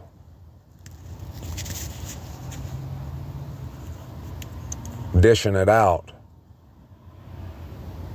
it's been wrapped, those truths have been wrapped by me in ways that only a lover, lovingly committed to the Most High and His Word type of person will be able to get it. And I'm starting to be more than okay with that, because this ain't the Super Bowl halftime show. I can't, if I was getting this truth, there ain't nothing you could do that I would have a complaint about. I mean, you could probably punch me in the nose and I wouldn't say a word, as long as I'm getting this truth out you. If you're giving me this truth, thank you. Here, you want to punch me again? You want to kick me too? So, I mean, and like I said, I mean, most of my complaints are over things that people they say that it's wrong of me to do, but they can't prove to me or look in the Word to show me how it is. And I've come to the understanding and the evidence that there's nothing wrong with it. There ain't nothing wrong with saying shit. You'd say poop. You'll say poop. Why can't I say shit? It's not profane. It's not a curse word. If I say excrement, I should be able to say shit. If I say butt, I should be able to say ass. Now, I'm not going to say anything that's inappropriate or profane. So people, and I say that because people might say, well, yeah, you got this good truth. The reason you ain't getting out and reaching as many people as, say, someone else might, you need to do this. You need to, clean it up and be a little sweeter and more gentle. Well, I can't be. You know what I'm saying? So, and the more I do that, it makes it even more evident that everyone has to use understanding. If you can use understanding the right way, no doubt your mind will be blown by the truth. The amount of revolutionizing, groundbreaking, highly sought after truths that the Most High has given me. Your mind would be blown. But the only way you're going to get it is if you know how to have understanding, because the way I do it's unorthodox, it's not expected, but in the end, there's nothing that I found that's wrong with it, and there's no reason why I shouldn't. You know what I mean? If I can do it better, yeah, I'm always about improving and getting this thing right, obviously, but priority numero uno is getting the truth out there, sharing the message, and giving all esteem. And how pretty and how put together my videos are is nowhere as important as the truth I'm going to get out. And I could stress and lose sleep over how I present the messages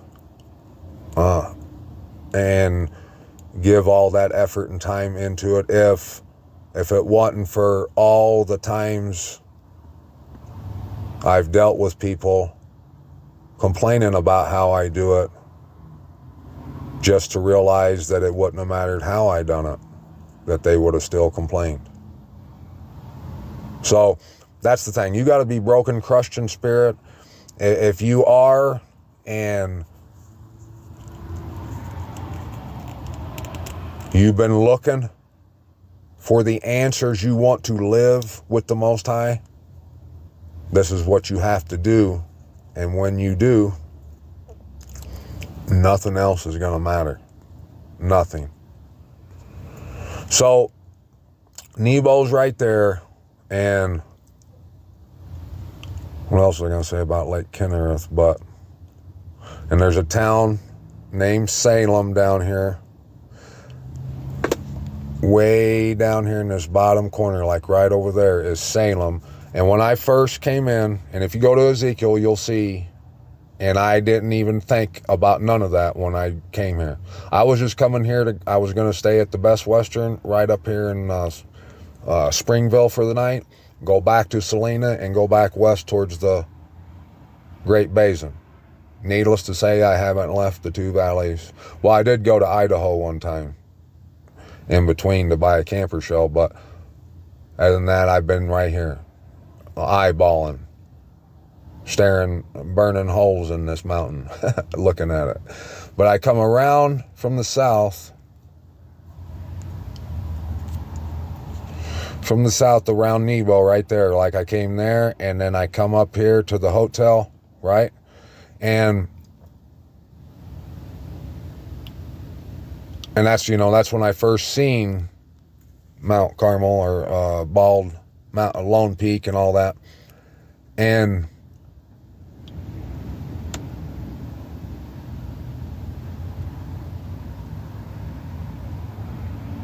it's been like every day.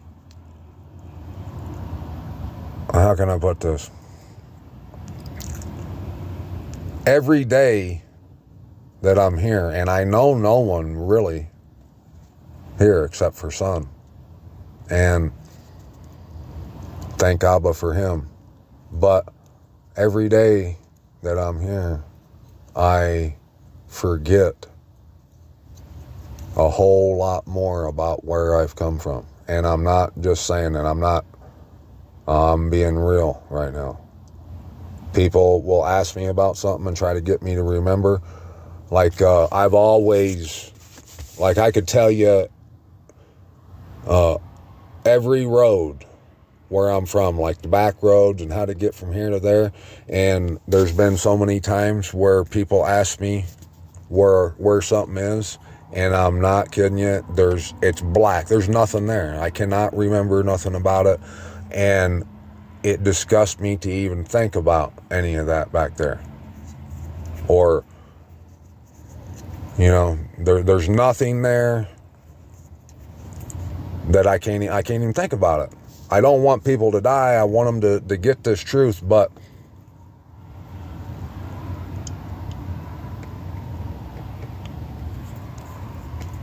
honestly, head over heels, just, it's not,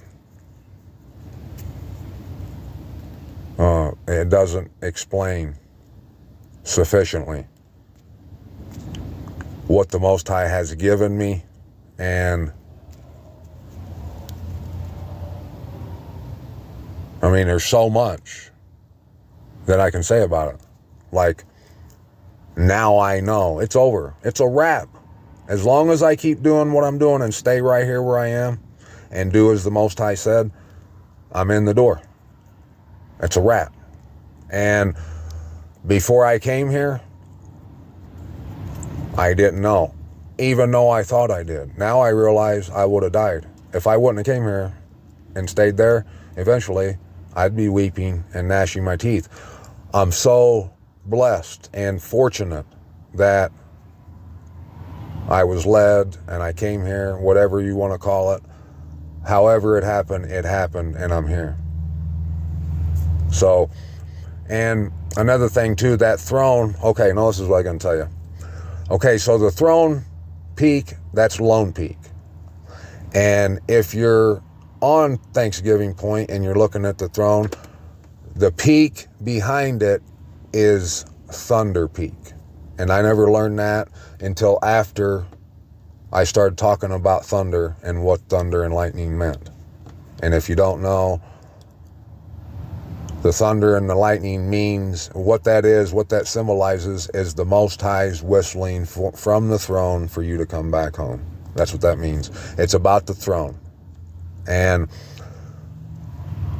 when I started to learn that and see that's what the thunder and lightning meant, about a month after that, I read in Enoch on this channel where Enoch says, he explains it clearly about the secrets of the sound of the thunder and lightning. He tells you clear as day what I just said, that it's the whistling from the throne, the Most High calling from the throne.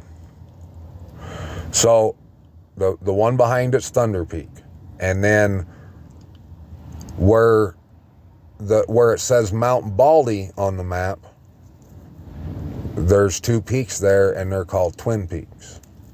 And I didn't know that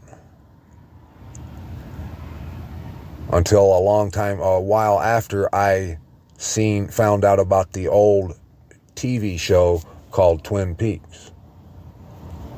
I had seen it, I remember seeing it on the TV, but I didn't think nothing about it. Well, the Twin Peaks TV show is about what the Most High is showing us right now.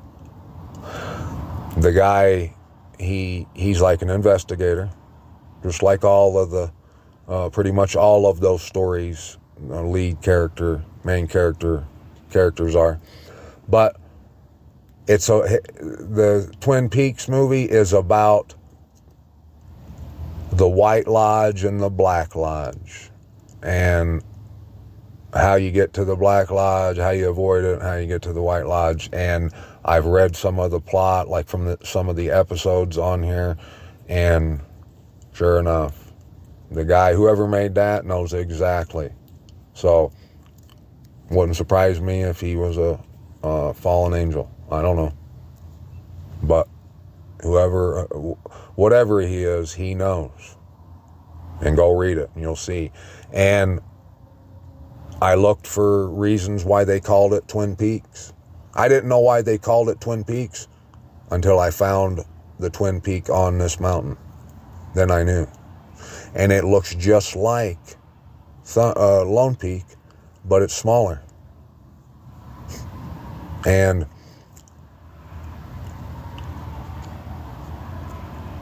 everywhere you look, my Mishpachah, the Most High has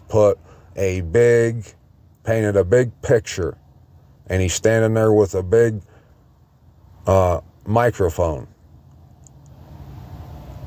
And he should be coming in loud and clear. He's being loud and clear, letting you know that, yep, that is what the word says. That is what you have to do. And he's designed this whole thing for it to be perfect the way it is, and right here in this time for us. We're his children. And there's nothing we can do that, there's no amount of righteousness that we can achieve on our own that is going to make us, to bring us to a level of acceptance to the Most High. Our salvation in no way could ever have anything to do with what we have achieved or what we haven't done. Salvation cannot in no way be involved with our achievements as far as how good of a person we are or how big of a piece of crap we've been. That's got nothing to do with it. What it would mean to drive away or fly away, walk away from, say, your hometown, what you're used to, where you're living, the people that your family, the people you associate with, your job. What it's going to take to walk away from that is, well, trust, faith, love, loving, commitment, desire, and the ability to be childlike and not to ask too many, the ability to not ask too many questions, to just go. And don't worry about the details. Abba's got all the details. All he wants is for you to stand up and start walking. Even if you take baby steps, there's steps in this direction. And when you do it, because you're crushed in spirit, the world has used and abused you, and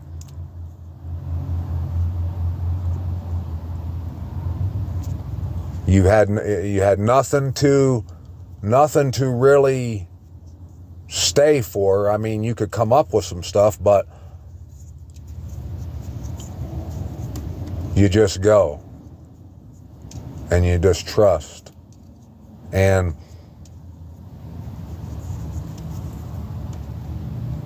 that right there is what the Most High desires. Your desire. He just wants to be with you, but he's not going to force you. But when you come looking for him, he takes delight in that, in loving commitment. That's what he's looking for. He's not looking for burnt offerings and ascending offerings. He wants the bowl of your lips, the praise, the esteem. And your journey here is nothing but praise and esteem. Even if you never made a sound the whole time. You coming here, what you're walking away from, what you're risking, what you're, the fact that you're willing to just go with it and just to see what it's about, to see if maybe there's something to it. And I want you to understand, if you are someone, a lover of the word at all, and you've paid attention to some of what we've been reading, I can assure you, and you can go fact check me, the Most High tells us in his word that a lot of never heard before truth is only given to someone when they're in the courts, when they're in Jerusalem, when they're by the throne. That's what it says. So I need you to consider that if you have a hard time believing something I'm telling you. And you need to understand, well, the word does say that, so the Most High is more than capable of making that happen. And wouldn't it be like the Most High to give you that as a reward for your trustworthiness, your faith and desire to just be willing to drive and go towards Him in any way you can. And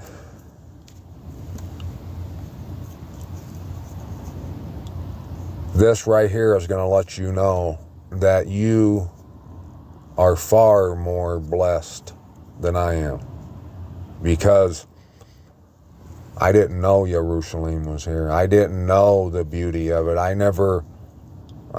could have never imagined. And I think about now, like, what if I would have never came and seen this, like what I would have missed out on, and all that I've gained. And that it's the whole point of the word, of what has been written, what we're to do. It's the reason there's a Passover lamb and a Passover. It's to bring us back in unity, in marriage, matrimony. And I've done it. And I couldn't have known about it. I mean, there was no one talking. There was people that knew that this was, that like Utah was probably Yehuda, and there was theories and stuff, but I stumbled upon it. So however I found it, all praise to the Most High, I did. But I really didn't see it. I didn't have anyone sharing this level, anywhere near this level of the facts that this is the place and that you're supposed to come back with me. I just went on a whim. You are getting highly sought after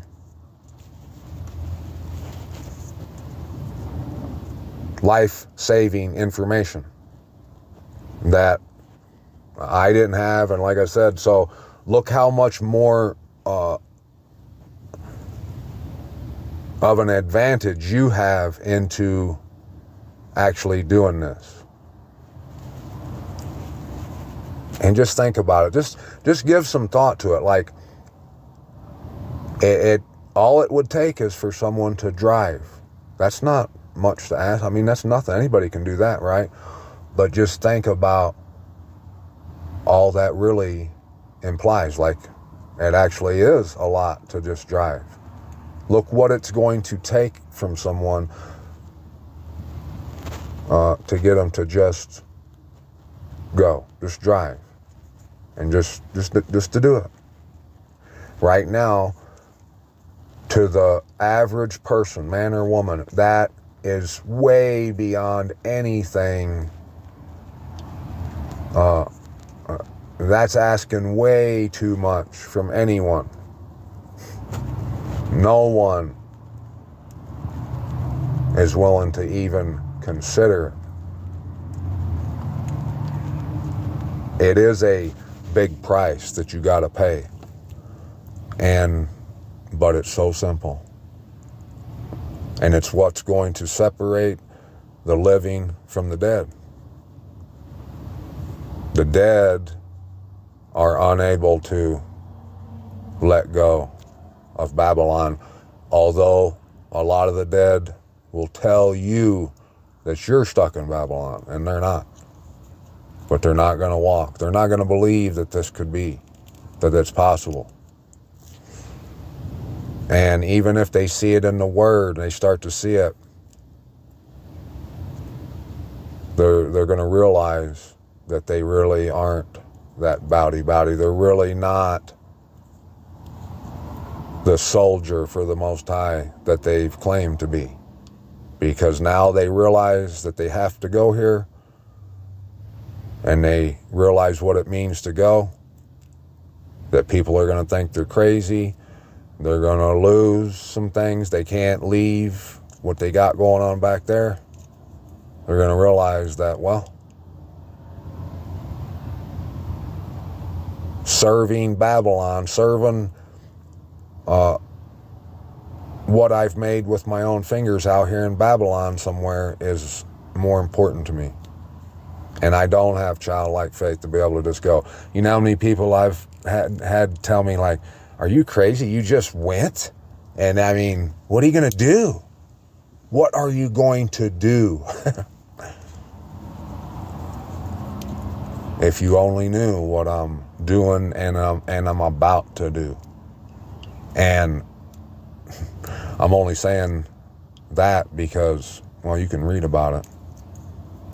It's marvelous. And ain't nobody out there ever done anything like this. Not even in the realm, the galaxy. I'm talking about actually sitting on our throne, ruling and reigning. For real. Look at all the people that talk about ruling and reigning. Now, the opportunity is here to actually go do it. And you can. But no one will believe it. They say, nah, that's for this and that's for that. Woe to the land shadowed with wiring wings, which is beyond the rivers of Cush, which sends envoys by sea, even in vessels of reed on the waters, saying, go, swift messengers, to a nation tall and smooth-skinned, to a people dreaded from their beginning onward, a nation mighty and trampling, whose land the rivers divide. All inhabitants of the world, and you that dwell on the earth, when a banner is lifted up on the mountains, look. And when a shofar is blown, hear. Period. Right there. If you're someone who's heard my message that I've been saying, and you didn't know what to do, there's your answer right there. Right here. When a banner is lifted up on the mountains, look, hear. And you know what the majority's saying right now? Well, yeah, but you ain't the one lifting up the banner. You ain't qualified to blow the shofar. Well, I agree with you, but the facts are that that's exactly what I'm doing. And I'm human, right? Am I not made in the image of the Most High? So why can't I do it? Why? You don't need to worry or concern yourself with the why or how. You need to concern yourself with understanding, looking, examining the truth, the word, to see if it's true, Berean style. And if not, you ain't got no business talking about none of this. If you ain't willing to roll your sleeves up and put the work in and show yourself approved, then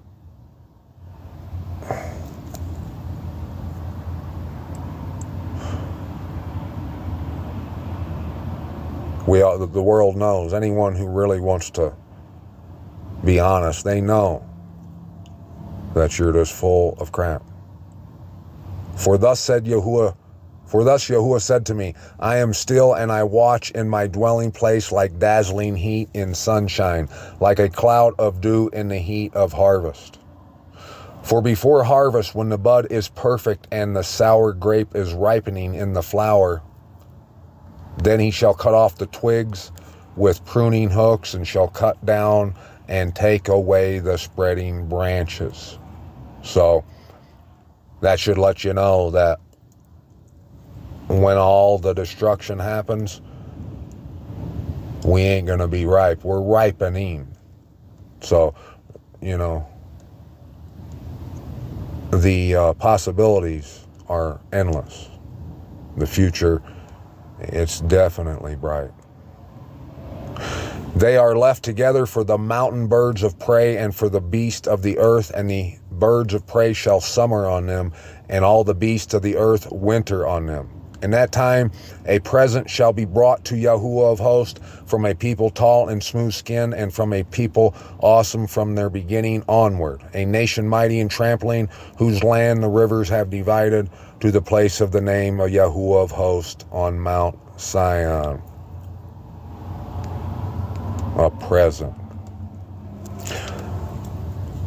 If you think that you've given gifts like you've give to the Most High, it can't compare to what you'd be given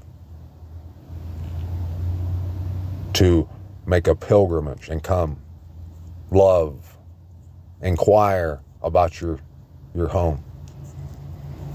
He'd just be happy right now if you just actually ask some questions about it and can wonder about it. The majority of the world don't even want to talk about it. They don't know what you're talking about. They don't even know about it. Imagine how thrilled he is to have someone. Okay, I know if I ever find someone who actually loves me for me, and they got my back, ride or die, and they don't want nothing material from me. They don't need anything from me. They just want a relationship with me, and they're awesome. I don't care. I'm not going to be like Jerry Seinfeld and nitpick and find a little reason, an excuse to use to not accept what I found.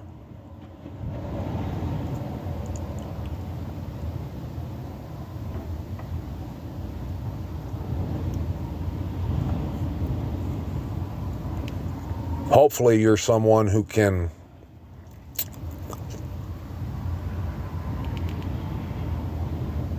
put down the oral traditions of men and be willing to look for the truth for yourself. And if you can find this truth and you go looking and you pull it into low and stomp on the gas and you make it to the throne,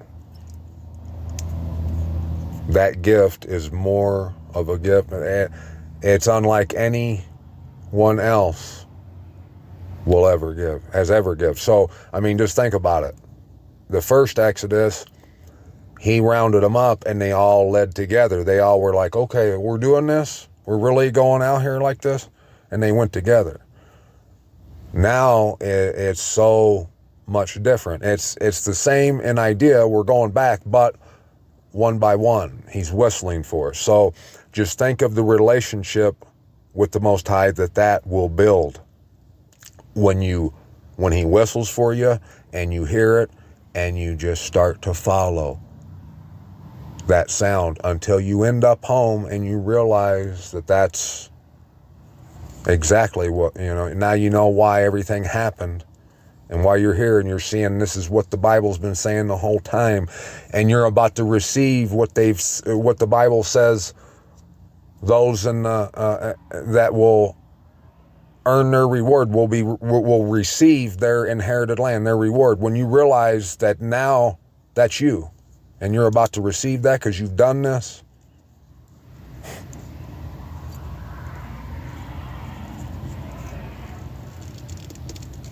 well, I don't even want to think or hear anything about Babylon and Egypt. The world can have it. He's desiring for you to desire to come back home.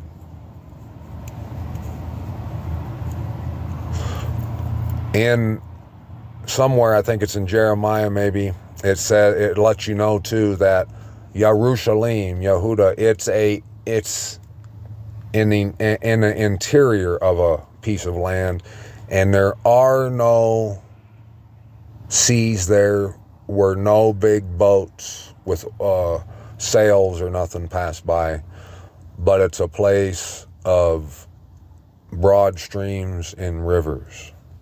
Okay?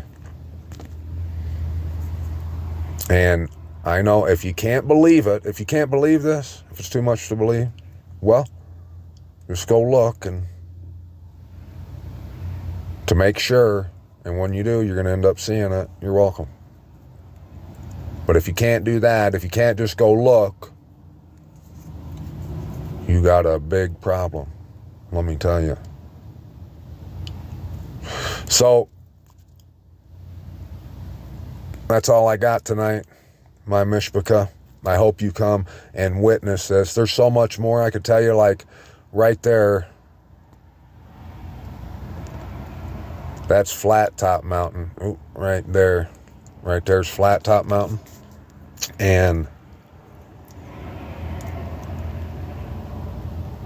the dream I had, which started all this, about me looking west, the sun was going down at a mountain.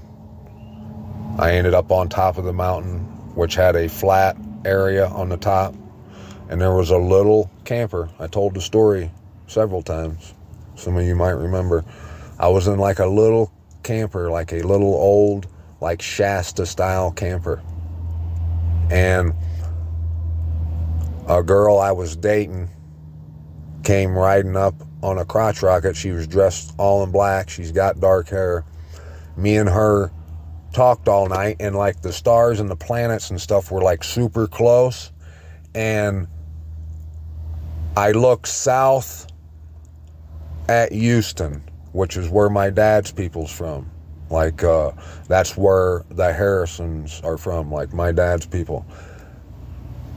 I was looking at Houston, and I was like my vision zoomed right into town, and I was looking up in the windows of the houses at Houston. And it was just amazing, amazing. And that dream is like etched into my mind. I'll never forget it. Well, when I first, when I told you I first came here, I went and stayed down by, in the other area, like back behind here towards Provo. Well, I think maybe like a month later, I wanted to go camping one weekend, and so I drove out to Flat Top Mountain and stayed on the side of it before I knew it was Flat Top Mountain. I didn't even know there was a flat top on it. And the throne and Thanksgiving Point is aimed right directly at it. Directly at it.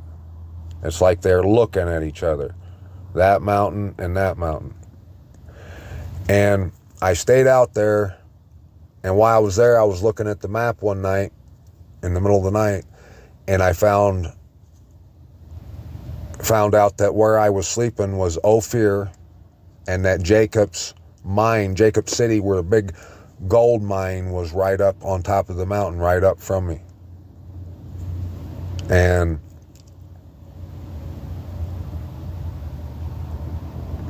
that Timbuktu 3 video, where him and the girl is, they get inside the camper.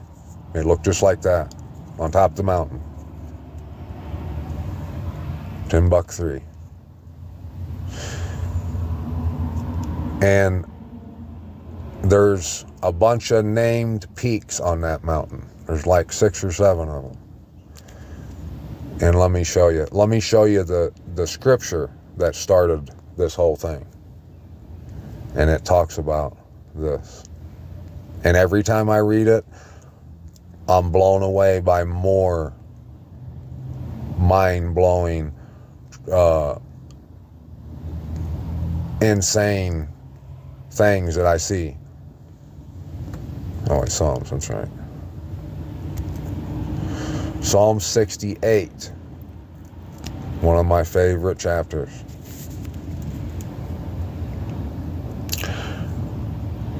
This chapter is what caused me to start seeing this, and it's been one thing that I've used to keep me going, like lead me. And watch what it says, and you'll understand. The Most High arises, his enemies are scattered, and those who hate him flee before him.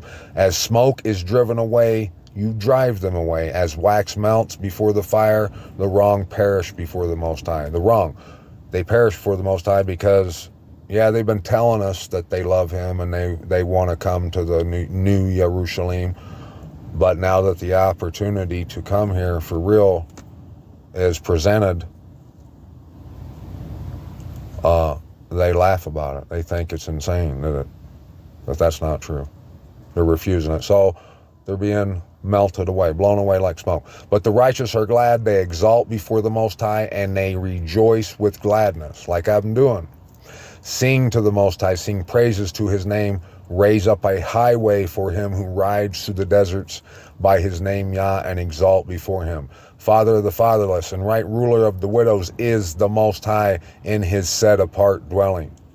Yahuwah makes a home for the lonely. He brings out into prosperity those who are bound with chains. Only the rebellious shall dwell in a dry land. O my Most High, when you went out before your people, when you stepped through the wilderness, Salah, the earth shook and the heavens dropped before the Most High. This Sinai shook before the Most High, and the Most High of Yasharal. That's what started my hunt and caught my eye, was the words, this Sinai. Yeah. When I seen it, I said, this Sinai, what is there, 2 Sinais? And from ever since that moment, I ain't been the same. I ain't been the same since. You, O my Most High, sent a shower of plenty. You confirmed your inheritance when it was weary. He sent a shower of plenty. Your flock dwelt in it. And then I seen that. I was like, dwelt in it. You provided from your goodness for the poor, O my mighty Most High. Yahuwah gave the word. The women who proclaimed it was a great company. And this is when I started to see that these are riddles and codes. And that is pretty much the key. It's what's stopping, what's preventing the people who can't see this truth from seeing it, because they just refuse to look at it like that, like a treasure map. But that's what it is. Sovereigns of armies flee in haste, and she who remains at home divides the spoil. She who remains at home. If you lie down among the sheepfolds, the wings of a dove are covered with silver, and her feathers with yellow gold. That's what you're going to be like when you come here. When the Almighty scattered sovereigns in it, it did snow and salmon. All right, here's the part. A mountain of the Most High is the mountain of Bashan. A mountain of peaks is the mountain of Bashan. O mountain of peaks, why do you gaze in envy at the mountain which the Most High desired to dwell in? Yahuwah even dwells there forever. So, if you look at the maps, that mountain, flat top mountain with all those peaks, it's staring right at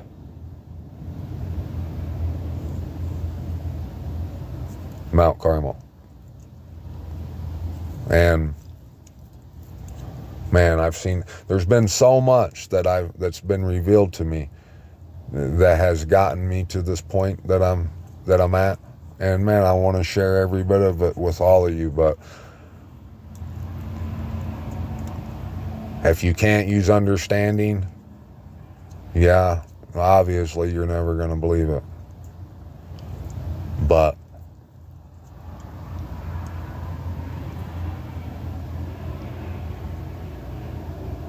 If you would just say to yourself, well, maybe this could be true. Let me go look. If you could do that, if you could bring yourself to do that,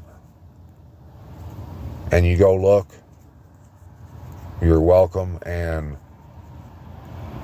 you'll never be the same. It'll change everything. And like before, I was just wandering around aimlessly and going nowhere, really. I mean, I could have made all the money in the world, and it would have just been just a never-ending merry-go-round of a rat race, and just kissing ass and all that kind of crap. I was never going anywhere. I was never satisfied. I never had any really answers answered. I had nothing. Everything was still up in the air. The jury was out on everything. But since I came here, I don't even think about those things. I mean, I know now. And if someone would ask me, well, how can you know for sure you're going to live in the kingdom? Well, because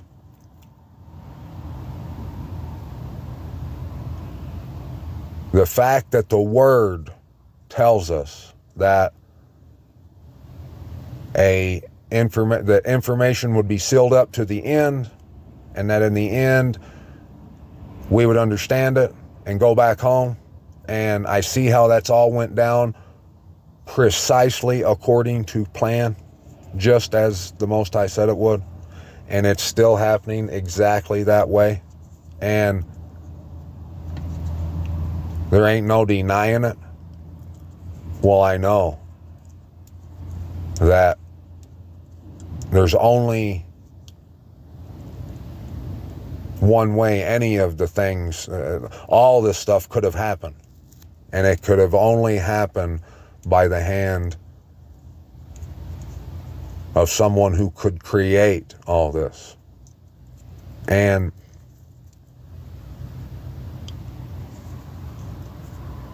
he's sent so much. It's been so plentiful, the light shining on all this truth, that it's undeniable. You can't deny it. And the world's denying it, but it's because they're not brokenhearted, crushed in spirit. They are married to whatever or whoever back there. So they have that special someone or thing that does it for them, that fills that void for them. And see, that's the advantage that the crushed and the brokenhearted have over those who are not brokenhearted. We have a chance at this because, well, like me, I was searching for something to fill that void, and I never found nothing. And that's what I mean when I say it's all been masterful and everything is like destined, because you understand that, I understand looking back that there's no way I could have ever got to this if I wouldn't have did like everything. If everything that happened to me wouldn't have happened, it wouldn't be this way. It's been perfect. It's been whipped up into perfection. And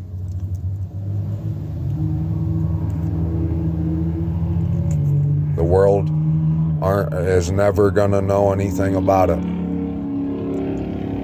But I hope you do soon. You have ascended on high, you have led captivity captive, you have received gifts among men and even the rebellious, that Yah the Most High might dwell there. Blessed be Yahuwah, day by day he bears our burden, the mighty one of our deliverance, Salah. Our mighty one is the mighty one of deliverance, and to Yahuwah the Master belong escapes from death. Indeed, Yahuwah smites the head of his enemies, the hairy scalp of him who walks around in his guilt. And Yahuwah said, I bring back from Bashan, I bring back from the depths of the sea, so that you plunge your foot in blood, that the tongues of your dogs have their portion from the enemies. They have seen your goings, O my Most High, the goings of my mighty one, my sovereign, into the set-apart place. The singers went in front, the players on instruments after them. Among them were the young women playing tambourines. Bless the mighty Most High in the assemblies, Yahuwah, from the fountain of Yasharal. There's Benjamin, the smallest, their ruler, the leaders of Yehuda, their company, the leader of Zebulun, the leader of Naphtali.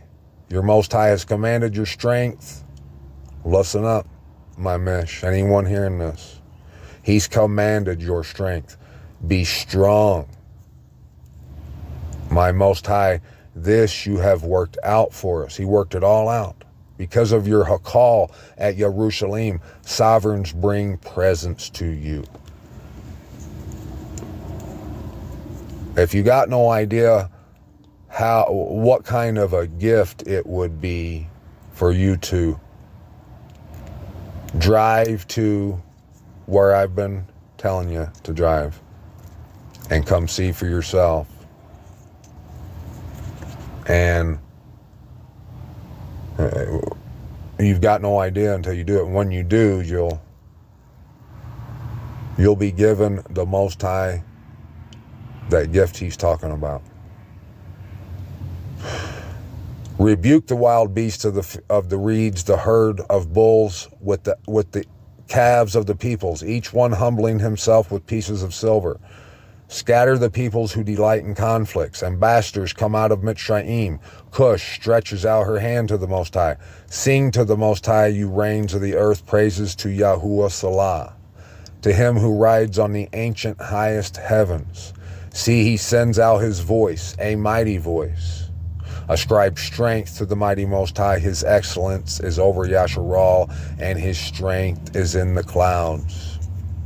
O Yahuwah, awesome from your set-apart places, the mighty one of Yasharal is he who gives strength and power to his people. Blessed be the mighty Most High.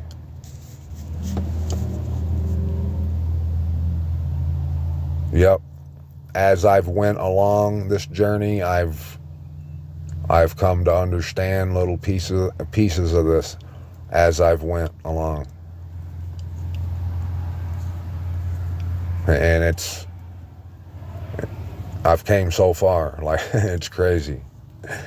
And I could have only found it by the mighty right hand. I hope you find it, my friends. I hope you see that this 68 of Psalms is a treasure map, and that the greatest treasure that's ever existed can be found using this map. I hope that you use this map and find it.